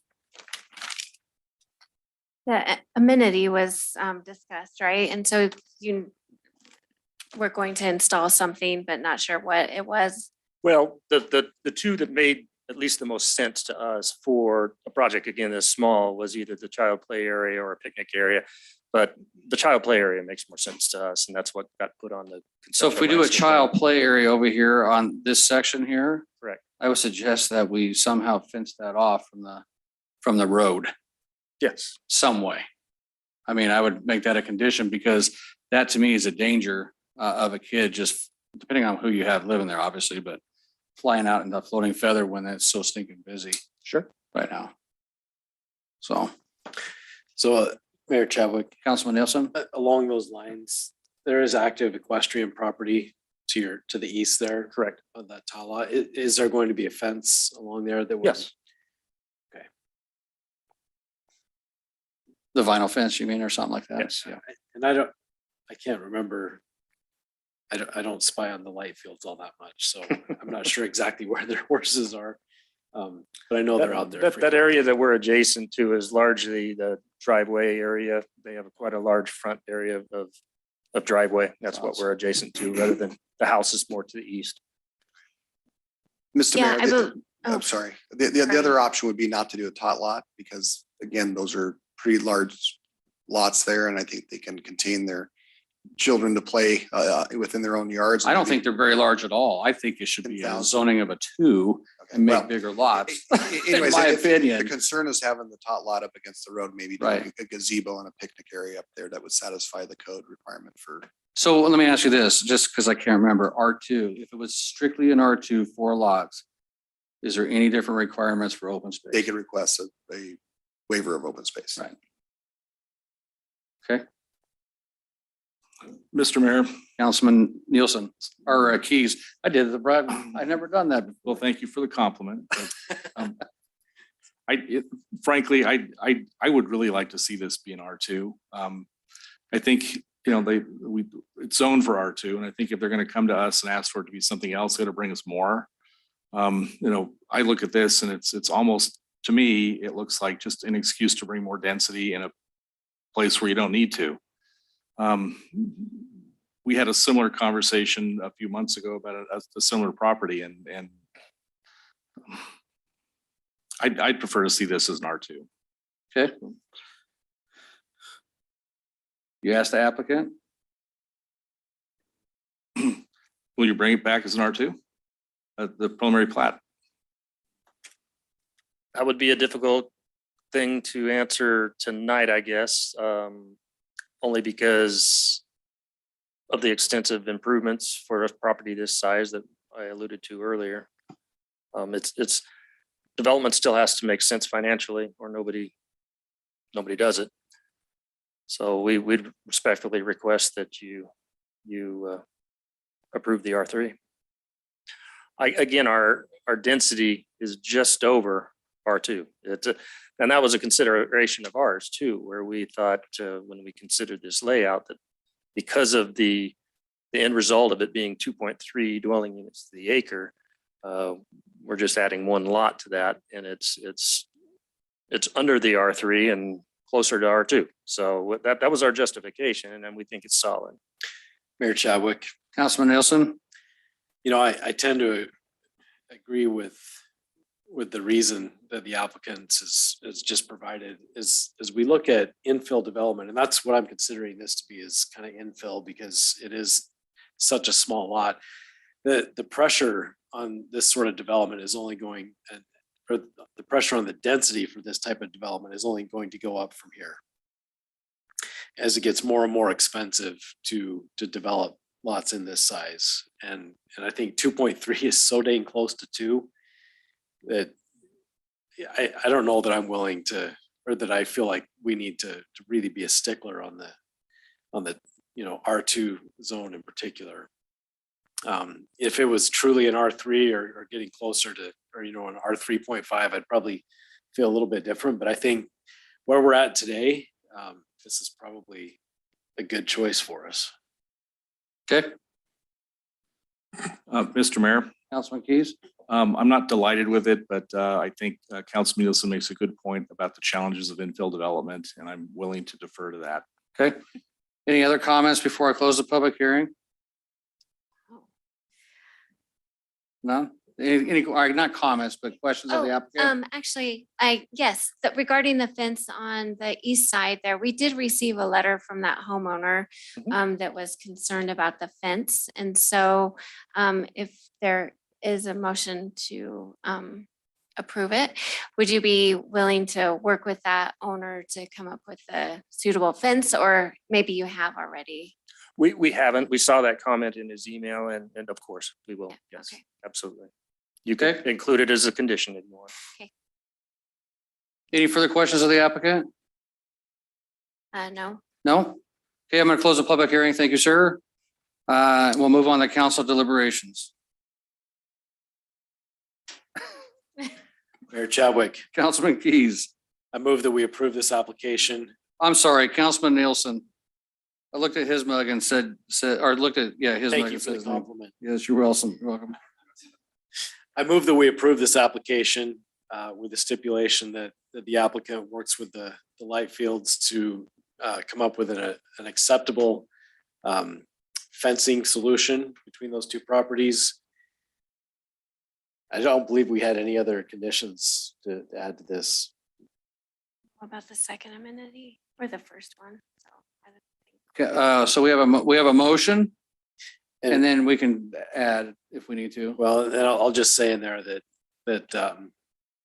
if the amenity is a tot lot, that fencing is provided for safety, especially against floating feather, and any lighting that is installed, perhaps included in the CCNRs, that lighting that's installed on the houses will not shine out toward the light field property or the properties across floating feather that We're behind.